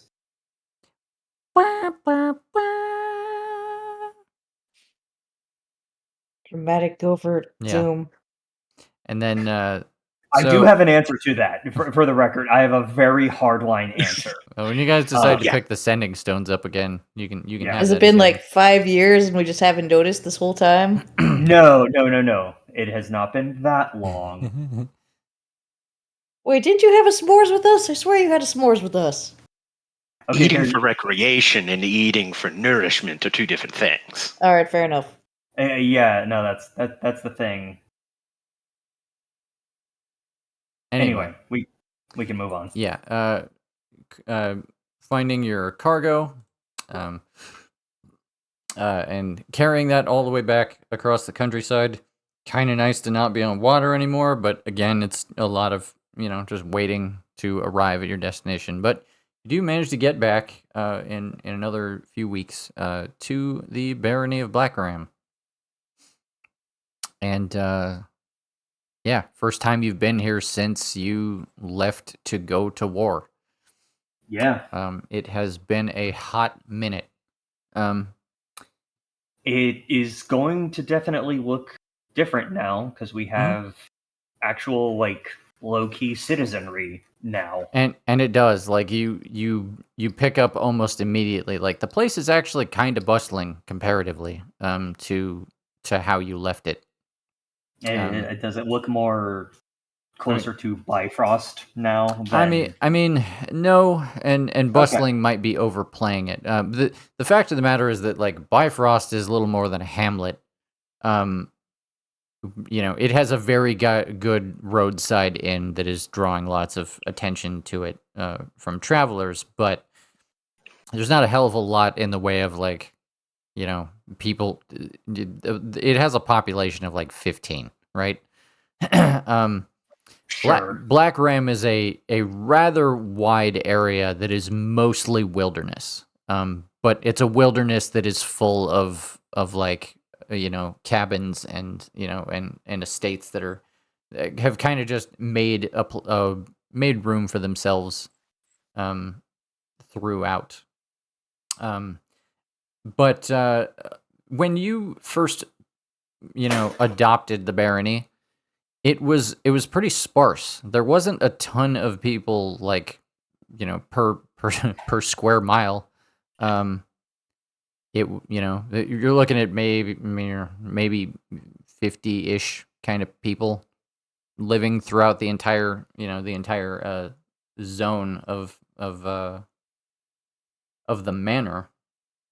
But now it's like you're noticing there's a lot more people. Like the woods themselves are more dense. There's people actually like walking through the woods, and there's a lot of places where people weren't hanging out before, where they're just people have collected here, in a way that makes it feel more alive than it was.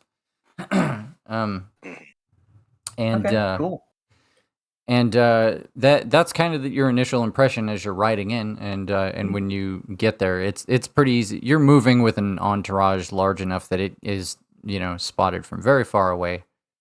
So Mazoga is waiting for you when you arrive. By the time you reach the manor itself, standing at attention, and she's like, "Boss, welcome home." Hey, Mazoga. I had to make a side trip before we could make it back proper here. Or a couple. I've lost count at this point. Yeah. It's been just work all the time, even after we, returned back to this continent in a, blaze of glory. Almost forgot what you looked like. Yeah. Could use a haircut. Anyway, as you probably noticed, we received all your new folks. I was initially worried we wouldn't have enough room to house everyone, but they've been hard at work, helping each other out, cleaning out some of the woods, putting up more houses. Those Tearfang folk are more tight-knit than I would have guessed. It's more community than Black Ram has had in probably ever. Yeah, that's the impression that they got me that they gave me once upon a time when we were guests of the Empress. So that's why I felt okay bringing them over. They knew they had what it took to make it work. Yeah. We even had a couple of previous residents return. Oh, really? Yeah. A lot of them had lost faith with old Baron Black Ram, but well, I guess it's hard to feel safe since the war with the Empress started. But hearing about everything you've been up to, new army moving in and everything, home's starting to look like home again. Oh, that's good to hear. At least I'm doing something right in all this. All right. Oh, Tanglefoot, he's been hard at work, keeping everybody fed. Oh, yeah? Yeah, even managed to clean up the vineyards. He thinks we might be able to make some decent wine by year's end, if we survive it. Yeah, we'll survive just fine at this rate. Anyway. She takes out a scroll, and hands it to you. And she goes, "This came in the other day. Hope you don't mind. I totally read it. Seemed important." Well, it's what I pay you for, isn't it? King says to expect his presence in the coming weeks. Sounds like he wants to reward your efforts in the war and all that, and apparently that means we get to host him. Mentions the pints by name, so probably be nice if they were here for it. Yeah, I'll call him up. Oh, right. It's actually more than the war. When we were stopped over in dwarven lands. I don't know. I mean, we told you about our whole thing with Colonel Graves, right? Oh yeah, I think I heard a blurb about that. Yeah. Well, he decided to come knock on our door.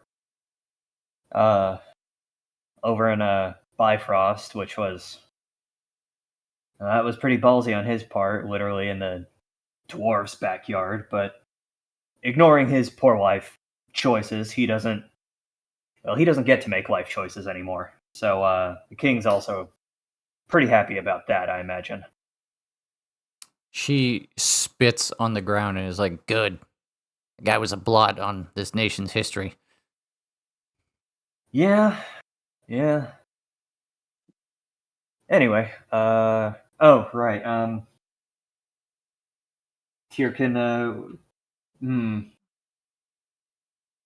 So I got a treasure from the South Pole, and can we just like build a shed around this fucking thing, or like, because I don't think it's gonna fit through the doors. She looks at it and she's like, "Is this just a big horn?" Yeah, it's a big horn, but it's important to all the stupid world-saving bullshit. I mean, are we gonna need to use it? I feel like I don't know. Yeah, in Seems 6 months. Seems grandiose. Like we should And have it up on like the roof or something.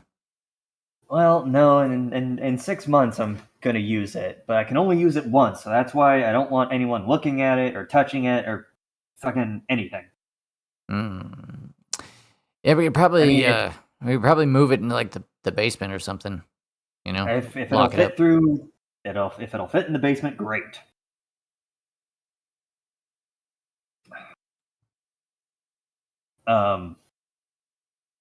What else?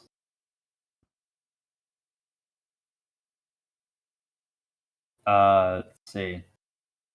Oh yeah, and let's see. I also got I got a job for Davin wherever he is. If we see him, send him my way. Sure.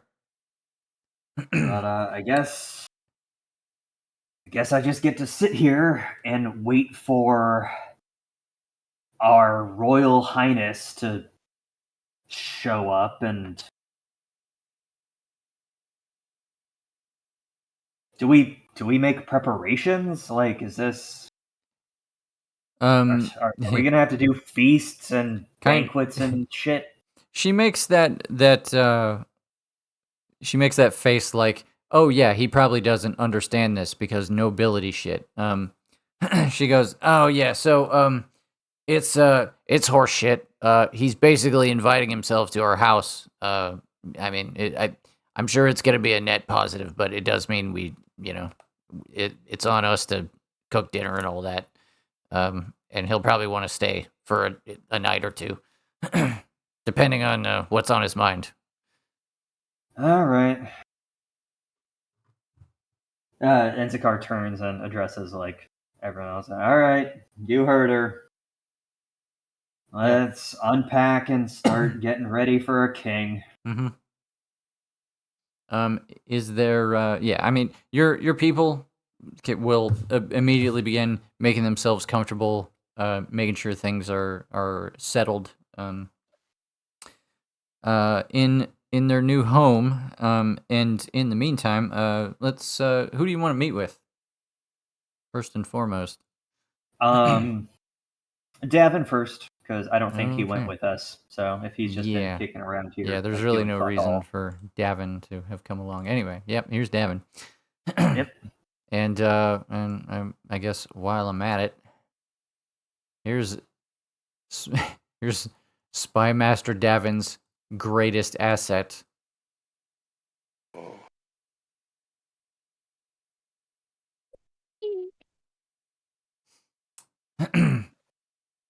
Anyway, so yeah, you let yourself in.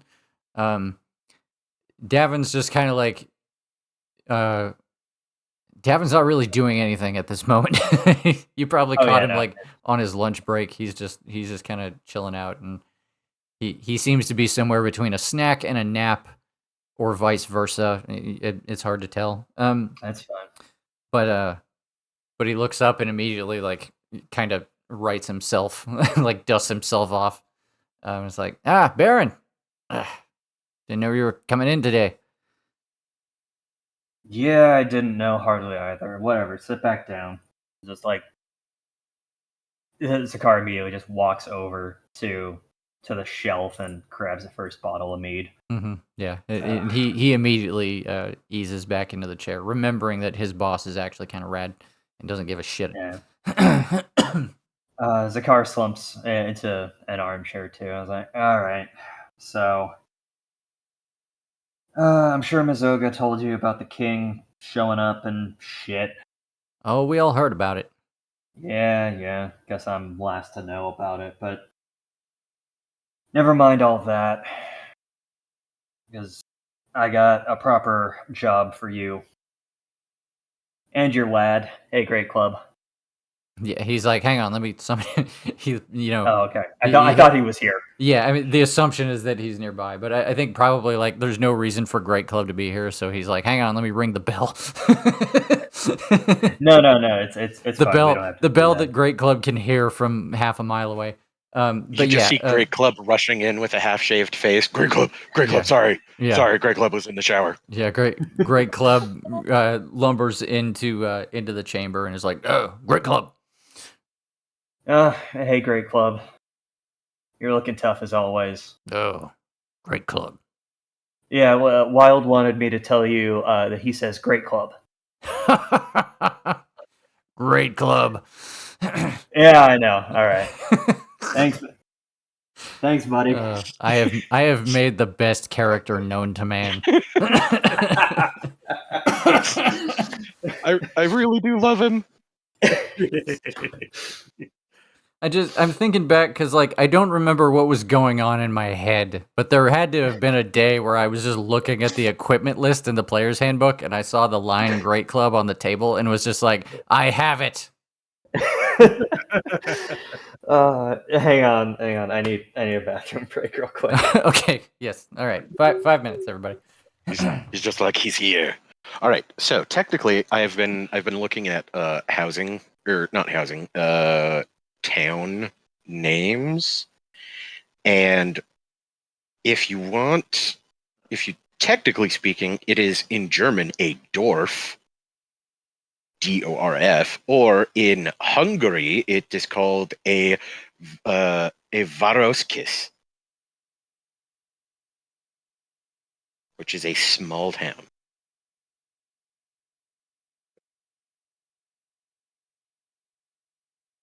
Oh my gosh. Of course. Okay, that makes so much sense now. I never knew that. Hmm. Yeah, like do like something door. Okay. Yeah, Dusseldorf.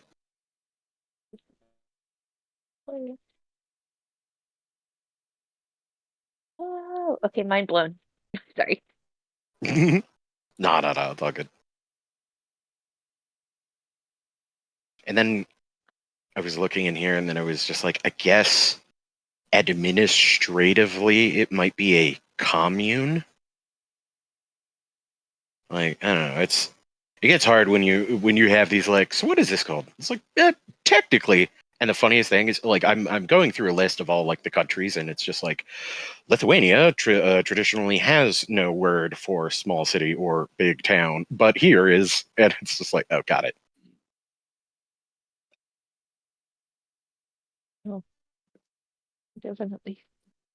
Language is always so interesting. Mm-hmm.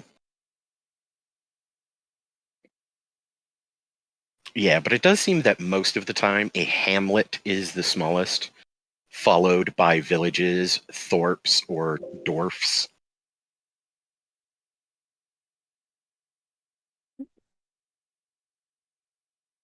The other really funny thing is that literally no one can agree what makes a town and a city a city.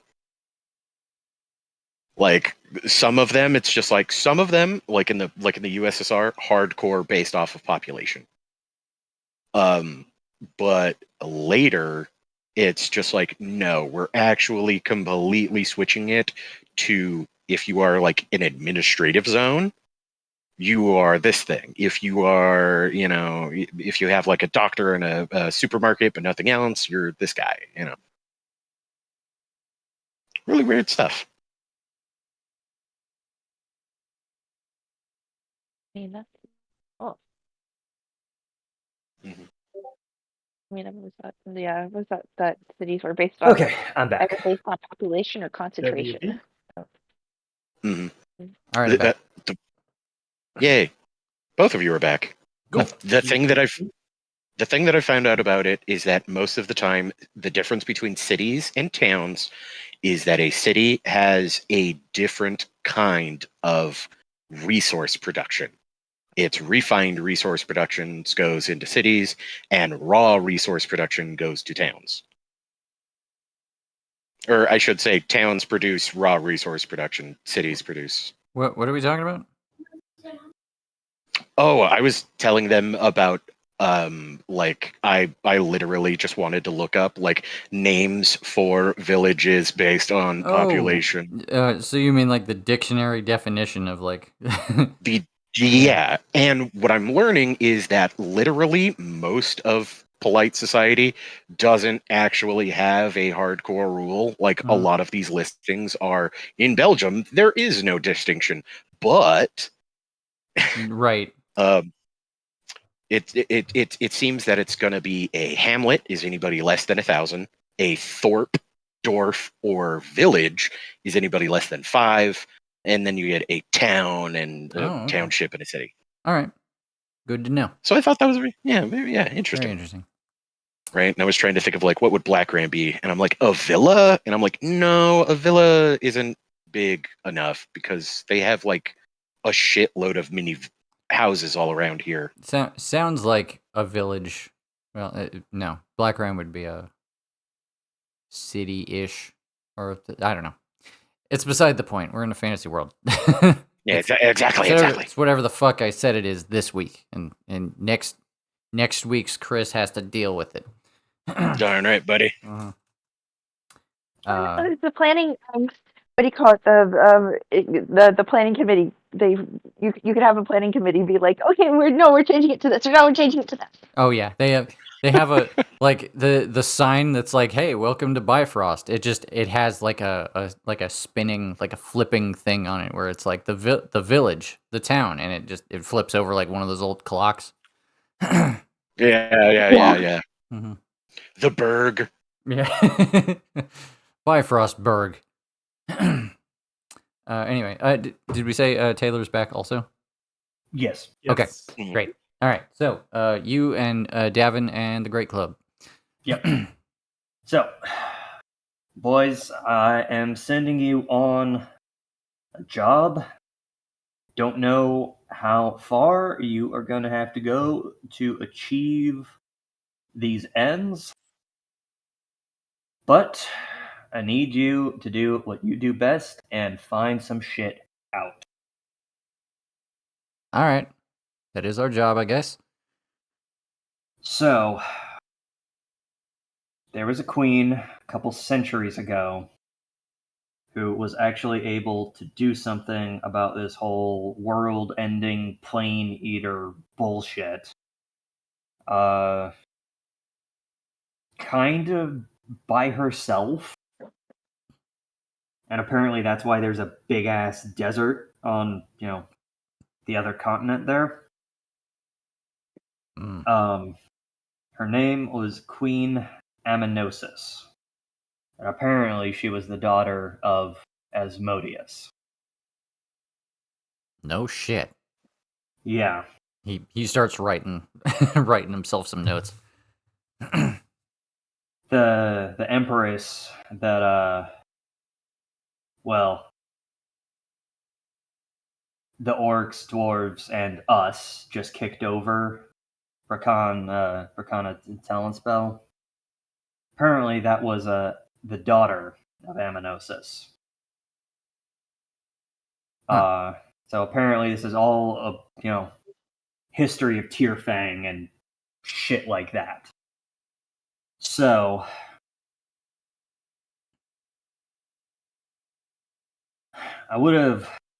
frankly, I would have stayed in Tierfang and tried to dig this shit up myself, but, well, duty calls. Yeah, well, okay. I am So, not a historian at all, but I can probably find somebody who is. I'll take a ride into.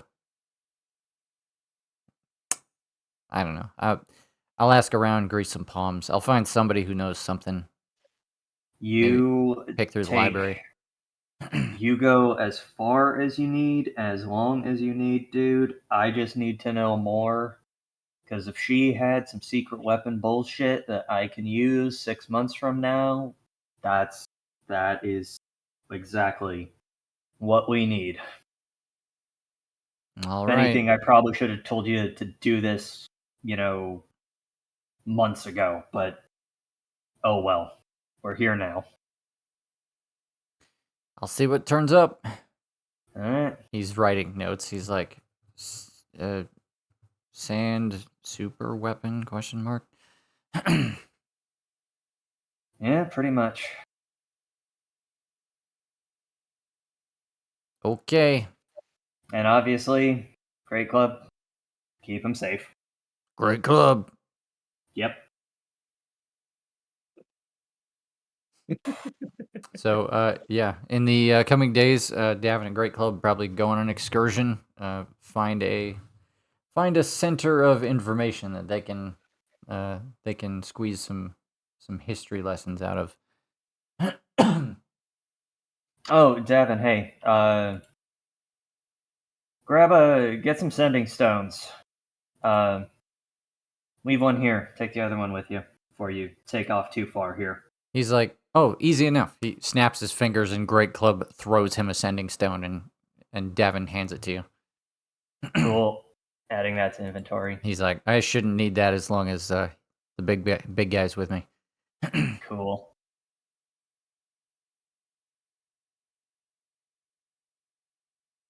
I am running out of slots for fucking sending stones.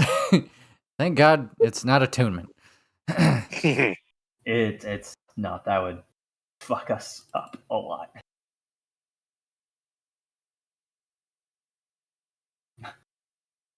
What color is the sending stone? Up to you. This one was unmarked because it was Davin's only pair, and he. I was gonna say, okay, whatever. It's the Lilac. Davin. It's the Davin rock now. The Davin rock. Lilac. Parentheses lilac. Salmon pink. Okay. Ooh.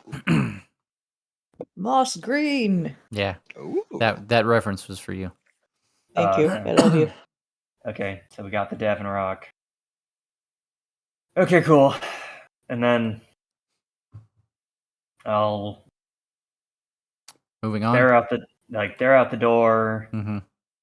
Fast forward a day. And There was somebody else you wanted to talk to? Yeah, Rogan and Arcade. Righto. Rogan and Arcade, you say? Yeah, You mean these two people? I do. Arcade, Mom. No, this is mom. Yeah. Mom has to go on a vacation. I missed you, Mom. They probably meet you in the same room. Like there's just a room that it's like this is kind of just a logistics office. It is. It was a war room at one point, and now it's just kind of where Davin hangs out and keeps all his notes. Anyway, yeah. Rogan comes in without his mount. Arcade right next to him. We have arrived, boss. Hey guys. So first and foremost, I want y'all to take a couple days and rest up, enjoy Black Ram. But while I am indisposed with, well, His Highness, I'm sending y'all on an adventure. It was long ago and far away in the good old adventuring days.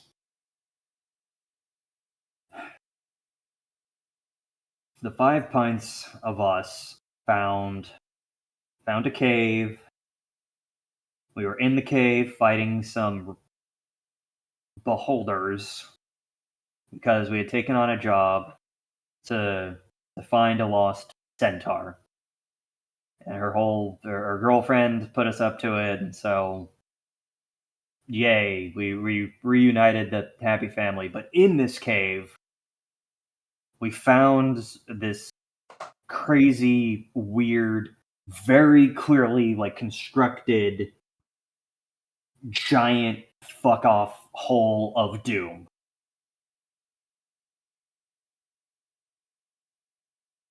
And we never went back, and we never figured out and never heard anything about it ever again. Arcade So- seems fascinated by this story. Yeah. Was weird. And it's still weird to this day. So, our Davin is going off to investigate Queen Amenosis, who was the daughter of Asmodeus, who was the last individual that we have any kind of record of actually fending off the whole apocalypse plane eater bullshit a couple centuries ago. And I'm sending you over to the Doom Hole, located roughly over here, pointing to a map. Yeah, they approach the map so they can see where you're pointing at. To see what you can find out. And frankly, I can't help but suspect that all this shit might be connected. Seeing as how somehow, some way, the famous Bard Dunham was also linked in and clued into all of this. Somehow, some way. So your job, go to the Doom Hole. If you can find, I don't remember the name of the village, but the village that's in the region of the Doom Hole that brought us there. Right. It If you was can- honestly, it was so long ago. I don't know if there was ever a name for the village. It was more of like a camp, full of centaurs. Yeah. It's weird. But It's weird, boss. That village just has like a smudge on its name. yeah. Yeah, it does, exactly. But you point the location, which is not too far from like Arcade's homeland, but it is not in the mountains. But it's just like it's north of Oldman's Chalice, so like you pointed out to him, and Rogan is like, with Drawn and Max help, that is a week and a half round trip. And Arcade's like, yeah, we could have potentially some results in very short order. Oh, I'm hoping for results, most definitely. But I suspect that if you find anything, that'll lead to more investigation. So don't be afraid to take longer. Okay. If We'll you go- find the centaurs there, talk to them. We'll scout the area, figure out what we can figure out. Move forward from there, I guess. What's All the right. And she goes, "What's the chances you have a 13th sending stone?" On me at the moment, none. But by all means, Well, don't worry Perhaps about it. Don't worry about it then. It's not far. well, Unless- I was unless going to time- say like here, grab some gold. But yeah, no, you can come back. I'm not going anywhere in the next week. Yeah, we're not going to a major city. We wouldn't find somebody to buy a sending stone off of on the way. But we'll figure out what we figure out and get back as quick as we can. Good job, folks. See you soon. They leave. Rogan gives you a very traditional salute. Yep. All right, that's them. And it sounds like that concludes Black Ram business. Yeah. For the time being, the right. only other thing I would, I don't need to role play this, but go talk to Mazak and just be like, yo, train the fuck out of these guys. Yeah. Oh yeah, it's now that like people are finally getting to settle after the battle, it's like, okay, cool. There's finally an opportunity to like have a, you know, have a real, garrison here. So yeah, that's gonna get underway immediately. Mazak is a pretty good disciplinarian. Oh, I and- have no doubt. and you have you have faith in his abilities. I Anyway. do. Anyway, Black Ram is situated. Moving our camera very far away. Todd, you still awake? Yes. All right. I've just been busy working on this Pemberley Dread Stench. Sure. Okay. Right. Just screaming Falcor into the astral sea. Yep. So, Brando, Mm-hmm. space travel, as it turns out, can be disorienting. There's no gravity. It takes a while for you to get eyes on Eos and point the ship in that direction. And even then, it's a very dizzying act of bringing this thing about when you have, as they say, 6 degrees of freedom. The bright turquoise sphere of Eos, you have never seen it from this far away before. Probably few, if anyone, have. There are no words in your father's substantial vocabulary to describe the feeling of seeing your homeworld from this point of view. It really defies description. Behind your ship, at a safe distance at this point, is a horrifying vision of a black marble shadowed against the endless void of space, crushing and pulverizing the massive steel cogwork of Mechanus. You have moved far enough away that you can't hear the sound anymore. At this point, all that's left of Mechanus is a debris-filled smog cloud that is slowly dissipating. Your accounts of what happened here will inform history books for centuries. But the only survivors that got to witness it were yourself, your father, your uncle, and your good friend, Toward 9585. For now, the danger to yourselves has passed. The great aberration is satisfying itself on larger fare. And I would like to take a moment, Brando, to ask you. You have it. It will be a while. Space takes a while to move through. It'll be a while before you reach your destination. But you are looking at all of Eos, pretty much. Where are you aiming the ship to land? In order to get back to the home planet? I'm just asking you, like, when you get there, you're going to have the ability to land somewhere. Like, it's not a matter of traveling from one end of the Earth to the other. You're literally looking at the whole Earth. Which part of it do you want to aim toward? Where on the world map? Yeah. Which town? Where in the world is your landing zone? Yeah, where do you land? We want to keep this somewhat secret. I don't know if we have the cloud technology or the mist technology of the mongoose. Didn't really get that far. Okay. That takes way more arcane means than you had available.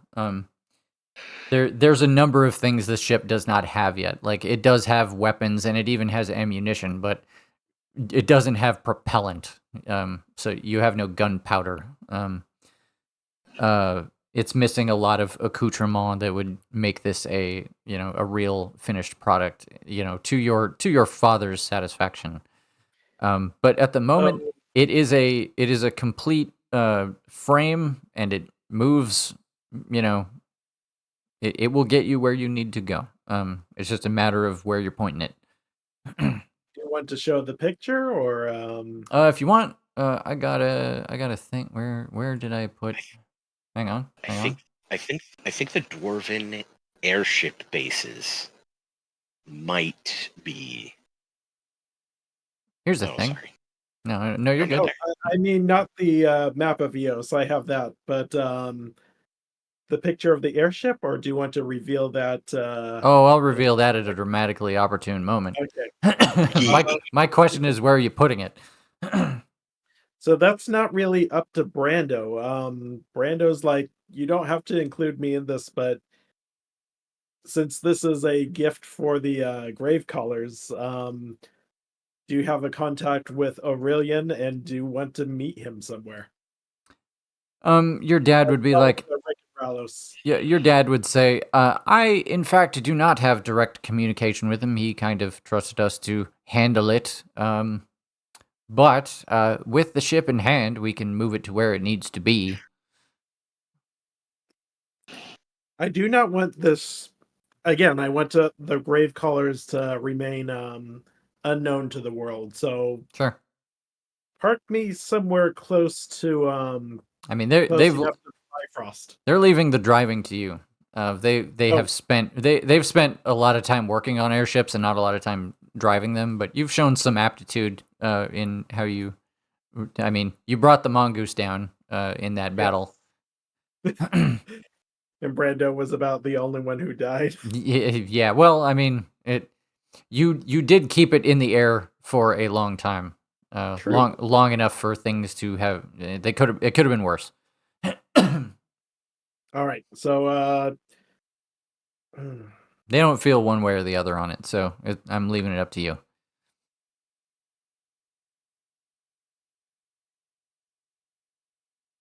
Zakar, where are you? Or wait, no, he already got home by then. Never mind. Well, I mean, this would be like earlier on. Like at this point in time, Zakar would still be at the ocean. Because otherwise Brando could pick him up. We're not going to create a time paradox. That is true. Okay. It's a simple question, Brando. Where you want to go? I did not think about this. Well, we don't have the general to worry about anymore. Sure, Bifrost. Okay. You don't have to land it on Bifrost either. I just want to know like which part of the globe you're going first. Or wait. No, I'm not using my brain here.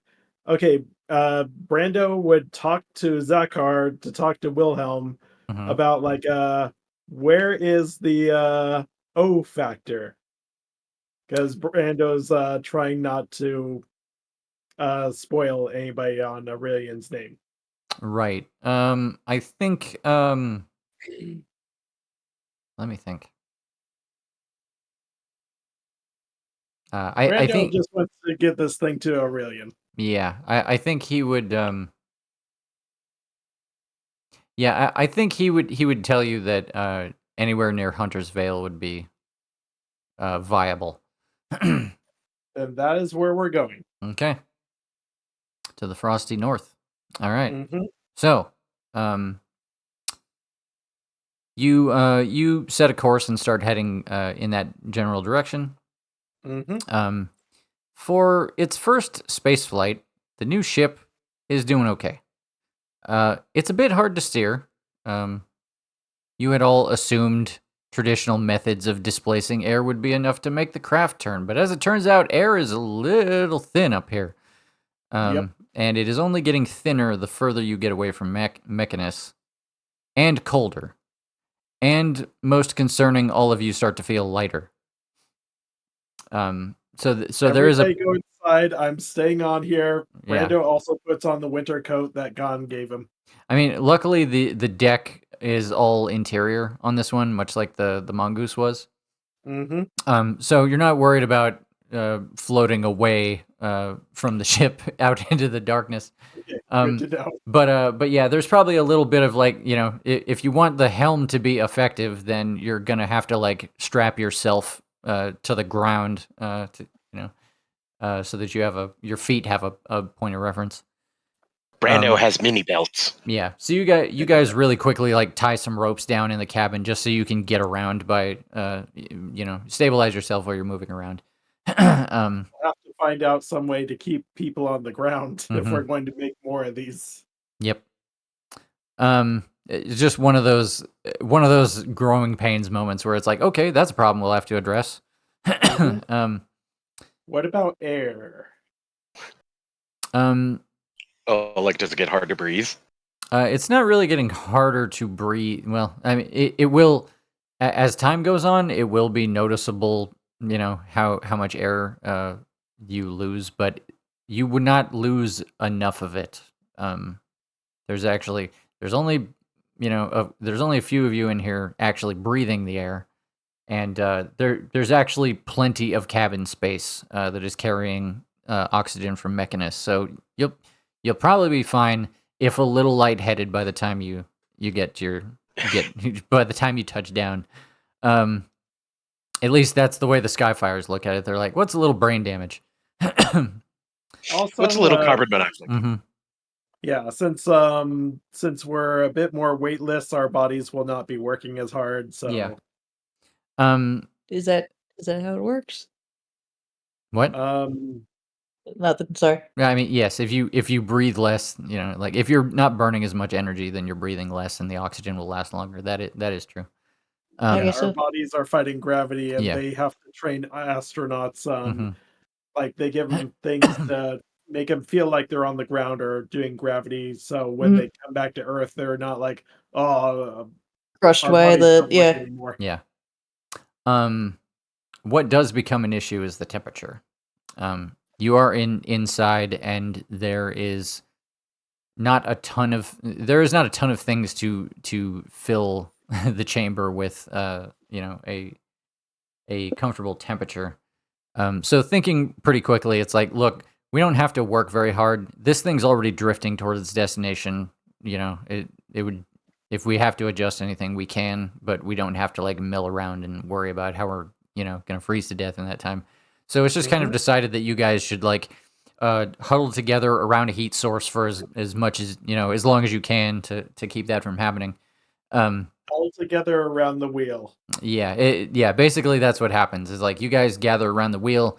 Ralos, thinking on his feet, he jury rigs a device where he takes one of those beacons that he had pilfered previously, and he just like hits it with a rock hammer until there's a crack in it, and then he runs a couple of like wires into it and runs those leads out to an old anvil that he had in his toolkit. Until it starts glowing like white hot, and he just leaves it in front of the helm and is like, that's it, that's our campfire. And then Is you it guys burnt and oxygen? yeah, and you guys are just like picking through your you probably each have your own bag of holding, and it's just like you're picking through there, finding whatever you can. Oh, here's an old tent, wrapping yourselves up in every clothes you can possibly wear, and throwing bedrolls over the top of you. Shit like that. But you do manage to make like it's very, very cold. But you have managed to create a solution where it's like us and this heat source are generating enough heat to keep us from dying in here. Hopefully. And yeah. If not, then we'll find a way. Yeah. But there is a bit of a concern that like the hope is that it doesn't get colder than it currently is. It will get colder. Yeah, and you guys have to start having the discussion of like, is this gonna pan out? Like, are we gonna freeze to death up here? And you guys are starting to think of trying to come up with solutions. And at one point, Rick is like, he's like, we still have the planar anchor, so we could get ourselves to safety right now if we wanted to. Just teleport ourselves to Eos. That would be the end of it. And Ralos, Not an option. yeah, Ralos is not having that. He's like, we can't steer or land the ship safely if we're not on it. And Rick's like, we can't do it if we're dead either. Look, it's already pointed towards Eos, and we could just collect it when it lands. And Ralos is like, you mean when it crashes? A fantastic idea. Having just built our own salvation, we shall see it reduced to a pile of worthless scrap. We could use what's left of it to build a monument to our own shame, to be enjoyed for the next several months until such a time we are consumed by that thing. We need this. We need this as a bastion of hope, as a means to deal with what we just saw. Like, I don't know what we could do otherwise. Rick kind of like he takes the planar anchor and he puts a beacon in it, like he loads it up so it's like ready to go, and he's like, and any of us if it starts to get dire, one of us has to get the rest of us out. Brando thinks, and he does have one thing that each of us can do once a day. What's that? So remember when I was saying earlier, like, since Brando got haste, I also have the swift step drop. Mm-hmm. And like, if we were to have Zakar take both of those, then we might have to have him roll against a heart attack. Okay. Are you suggesting that you use swift step droughts to keep your heart rate up? Yes. I don't hate that. It is something. Yeah. It does make sense. But At the very least, like a variation of that recipe would go a long way. side note. And Mhm. Go for Side it. note about your saving throw against a heart attack idea. Mhm. I'm proficient with all certain saving throws. And for me, it's only if we use both haste and the swift step drop. I'm not Yeah. hearing a downside. Yeah, no, yeah. That's second gear territory. Yep. So whenever it gets like that cold, one of us takes the swift step drought, and we heat ourselves on that person for a little while longer. Sure. Okay. Yeah, I think it's safe to say you guys will be fine. Hopefully, for the time being, things are looking okay. Yeah. But nope, that's what I wanted to say. So yeah, continue. Given the odd construction of Tau, he doesn't get as the cold is not uncomfortable to him.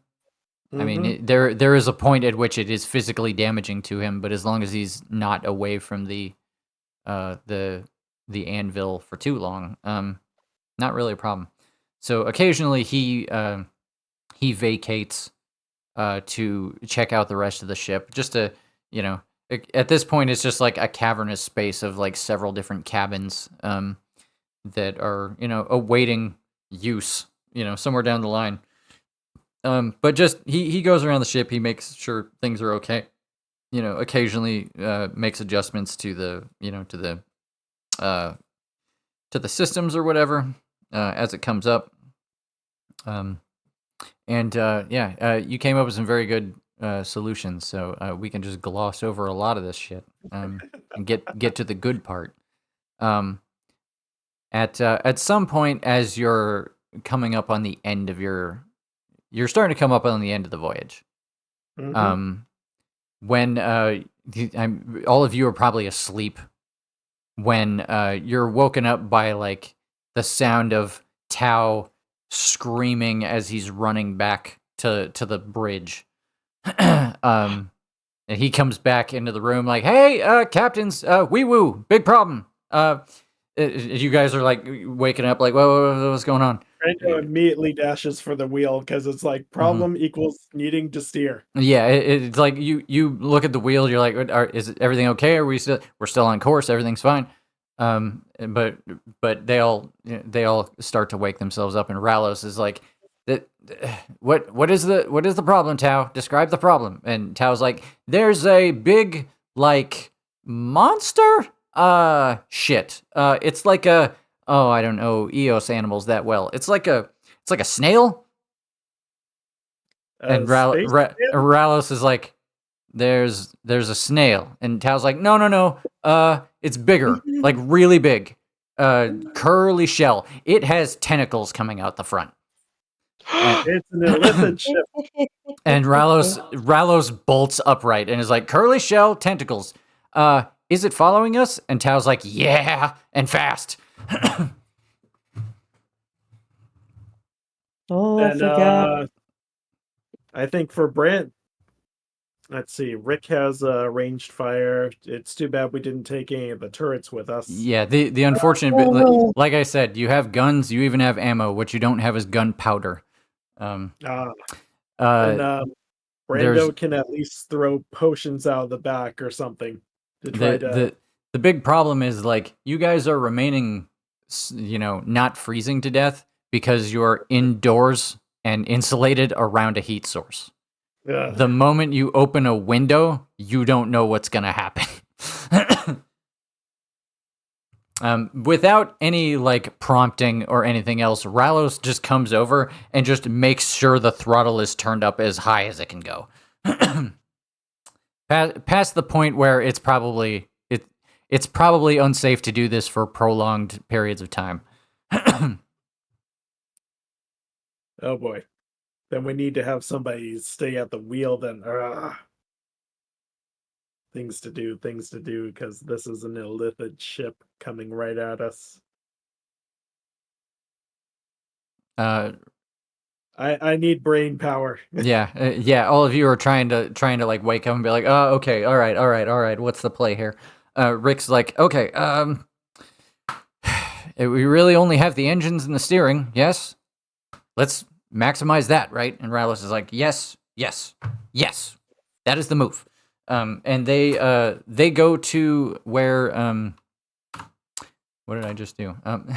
They run to like the the supporting systems of the ship, just seeing if like from where you guys are, you can make the ship go faster than it's supposed to. Brando's also thinking, since we built this ship, how does the toilets work? You tell me, Todd. I'm gonna shoot straight with you. I didn't think of that. Not even a little bit. There would definitely be toilets, and you got a shit bucket.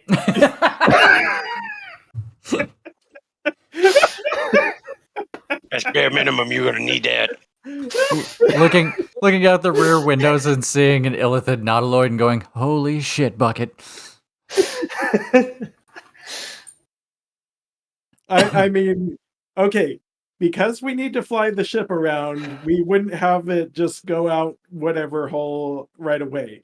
We'd have it stored up, and we have been on this thing a few days. Yes. Flush it out and have and go that ship and shit. The illithid ship. And Tao's like, so you're saying the toilet empties to the outside safely? Yes. Well, it would just go down, but since we're in space, yeah. It'll be behind us. Do you have anything else you would like to have sprayed at the ship? As much as I'd like to put potions down there, I'm worried it might explode in the toilet. Unless... Do you have things that explode? Brando has his potions. Yeah, I don't think you have like... You don't have any like... You don't have splody stuff though. You have like... Alchemist fire, yeah. Wait. Shit burns. Fine. Brando's just gently, he's wrapping up a, in kind of some soft stuff, one of his alchemist fires. Tao like holds his arms out. He's like, give it to me. You steer, I shoot. Okay. Put it down the toilet, and then we're going to flush it on them. They'll be covered in shit, and then they will be on fire. I'm gonna level with you guys. This is not where I saw this session going today. Does fire burn in space? But I am here for it.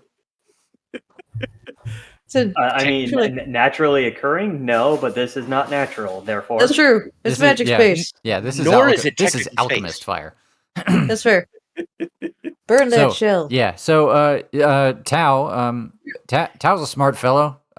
He knows math. He takes all your alchemist fire. He runs into the back. It only needs one. One will Sure. be enough. Sure. Yeah. He goes back there. He loads the tank with fire, probably to the detriment of the tank itself, but that's fine. That's a fixable problem. Yeah. Long story short, there's a sort of like napalm that just kind of like comes out the back of your ship as this Like, nautiloid is quickly on approach. I want to say, yes, the shit will be in space. The vial will be unexploded, and then as soon as they hit the vial with their ship, then it explodes, and then all that shit goes on fire. Tao is actually very adept at this particular task, being that math is one of his high priority things. He's like, yeah, I know exactly when to do this and exactly when to do this, that it should surprise the shit out of them. And indeed it does. A nautiloid is suddenly just hit with hot flak from its front end, just as it's starting to close in on your ship. It doesn't even have time to attempt to steer out of the way, and before you know it, like the whole front of this nautiloid is just peppered with little fires burning along its surface. You've only seen this craft through the telescope before, but yeah, it's basically a giant nautilus shell with some kind of purple fleshy being hanging out the front, like a mass of tentacles. Almost, it does move faster than your ship, and almost immediately after the front of it is lit on fire, it closes up on the ship, and these burning tentacles start to wrap themselves around the engines in the rear of the ship. Oh no! And you feel the whole ship lurch and shake a little bit. So is our ship on fire right now? Or I mean, our ship being wrapped up in tentacles and also maybe on fire? Honestly, it's the least of your concern right this moment. But it starts to affect your current heading. So I'm going to ask you to make some kind of skill check for piloting. Let's see. Would that be dexterity? We can call that a dexterity check. Trying to think. Actually, let's do it this way. I'm gonna make an attack roll to myself. Yeah, so basically your ship is under the grappled condition. Okay. That is very unique to all the D&D sessions I played. Oh, whoops. We should probably do this. A ship grappling a ship. Yep. I did not roll well. 10. Nice. You are struggling to keep this thing on course. As it starts to kind of wrench under this added weight, you can see the front of the ship starts to kind of veer off to the side, pointing away from Hunter's Vale. We are not going to land where we need to land. Are we in the atmosphere yet, or pretty close? It is at this point. Your dad and Rick are attempting to basically overclock the engine. If you want to assist with that, you can either stay at the helm, or you can assist them with that and just tie the helm down and hope that it goes straight. Or do something more clever than that. Overclocking the engine will do nothing right now. We need to get that thing off of us. It's also worth mentioning that they are currently grappled to the engine. Oh. Couldn't you boost it, and wouldn't the fire from the engine hurt them? I like it. But we're already overclocking enough. You're right. And the engines would light even more of the shit on fire. That part, we're done with that part. It's good. Okay, it is on fire. Yeah. The enemy craft is on fire. Yeah, that part's happening. But yes, also the tentacles are kind of holding themselves at a distance where it's like we can hold the engine without being affected by like the backwash of it. But if you were to overclock it, there might not be such a thing anymore.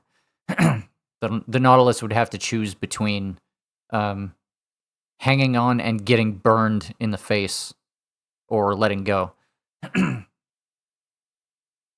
Then as long as we can fix the engines, I say we overclock it. Okay. You want to just tie the helm down and help with that? I mean, we still have a long distance to fall. Mm-hmm. We're only going to do this for a few seconds. Mm-hmm. Because Go I ahead and do not want to blow out the engines if we can somehow help it. Yep. Go ahead and make some kind of gadgeteering check. It's probably dexterity again, but if you want to use intelligence or arcana or something like that, I will allow it. Normal? Normal. Yeah. Well, go ahead and roll it with advantage just because your whole family's helping. All right. One more. Both 16. Nice. Okay. You guys managed to grab pull some arcane power from some parts of the system that aren't currently in use or are otherwise less important in this moment, and just pipe all that energy directly into the engine, along with a beacon, because what the hell? Let's see what happens. And pretty quickly, like, the entire console that you're at, like, sparks and like, fire and plasma start to rocket out of it, which cause you guys to reel back. But also the ship lurches forward substantially, and you can hear the hull creaking under the force as this basically a massive butane torch just blasts this nautiloid in the face. Yeah. The nautiloid, you can almost hear it shrieking as it starts to like kind of change its posture. It tries to hang onto the ship without being in the way of it, but it's kind of fighting a losing battle at this point, and it has probably lost its ability to like see correctly. So it holds on for dear life as one engine is now cranking harder than the other one, and the ship starts to kind of like slide sideways as you hit the atmosphere, and an orange glow begins to light under the glass of the bridge. Brando's like, okay, loosen the power on the engines. We can't keep this going for too long, or else we'll be a meteor. Okay. I'm gonna give you 2 more rolls. At this point, the ship is beginning to spin in circles, which is making it hard for you guys to keep your footing. So I'm gonna have you make a dexterity save to get to the helm. Normal. Please roll good. Oh, but wait, why did it roll twice? I think it. I don't know what just I'm happened. not sure what the second one was. I don't know either, but But since that was a 1, halfling luck. halfling luck. So we'll take the yeah, okay, fine. You managed to hang on to you managed to grab onto a rope just as like the rest of your body swings upward and then slams back down on the deck kind of harshly. But you're okay, and you didn't bonk your head too harsh or anything. You managed to get yourself back up off the ground and pull yourself to the helm as gravity starts to kick back in, for better or worse, because you're not facing forward. You managed to get back to the helm, and I'm going to ask you to make one more dexterity check to bring this thing home. While the nautiloid hangs onto the back, and the whole thing swings in circles. Oh boy. Oof. Oof. Indeed. I'm gonna roll some dice for your 2 dads. Okay.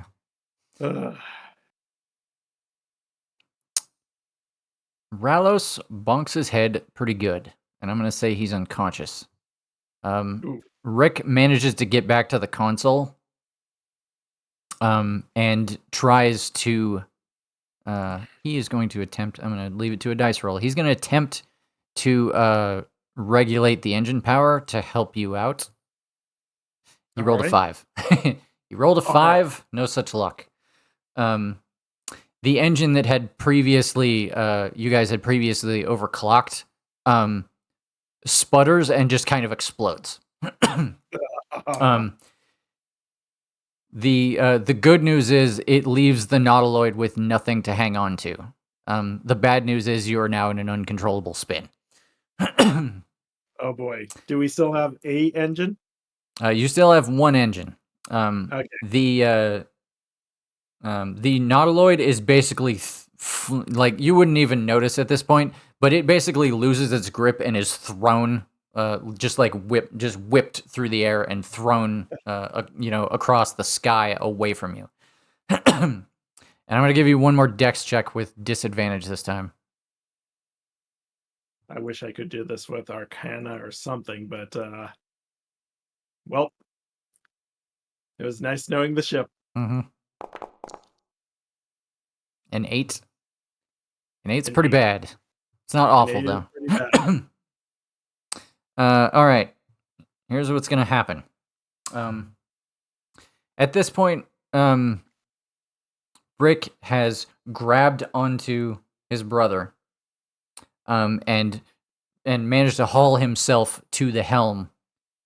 He yells at Tau to come join you guys, and Tau has managed to amble back in your direction, from the rear, the rear cabins. And it is at some point well before you reach the ground, that Rick produces the planar anchor. I'm also like, which way is the ship spinning? At this point, it's hard to tell. Like you lost track a little bit ago. You know that you were aimed for Hunter's Vale, but you kind of lost track of that a while ago. Okay. And with your 8, I'm gonna say that you make one last attempt to just be like, okay, I'm gonna leave the helm in this setting in hopes that it lands nicely. And then Rick is gonna hold out the planar anchor for you to hang on to. Okay. Wait, what? The planar anchor is the teleportation? Yeah, stuff? that's the thing they had set aside to take them back to take them safely back to Eos in an emergency.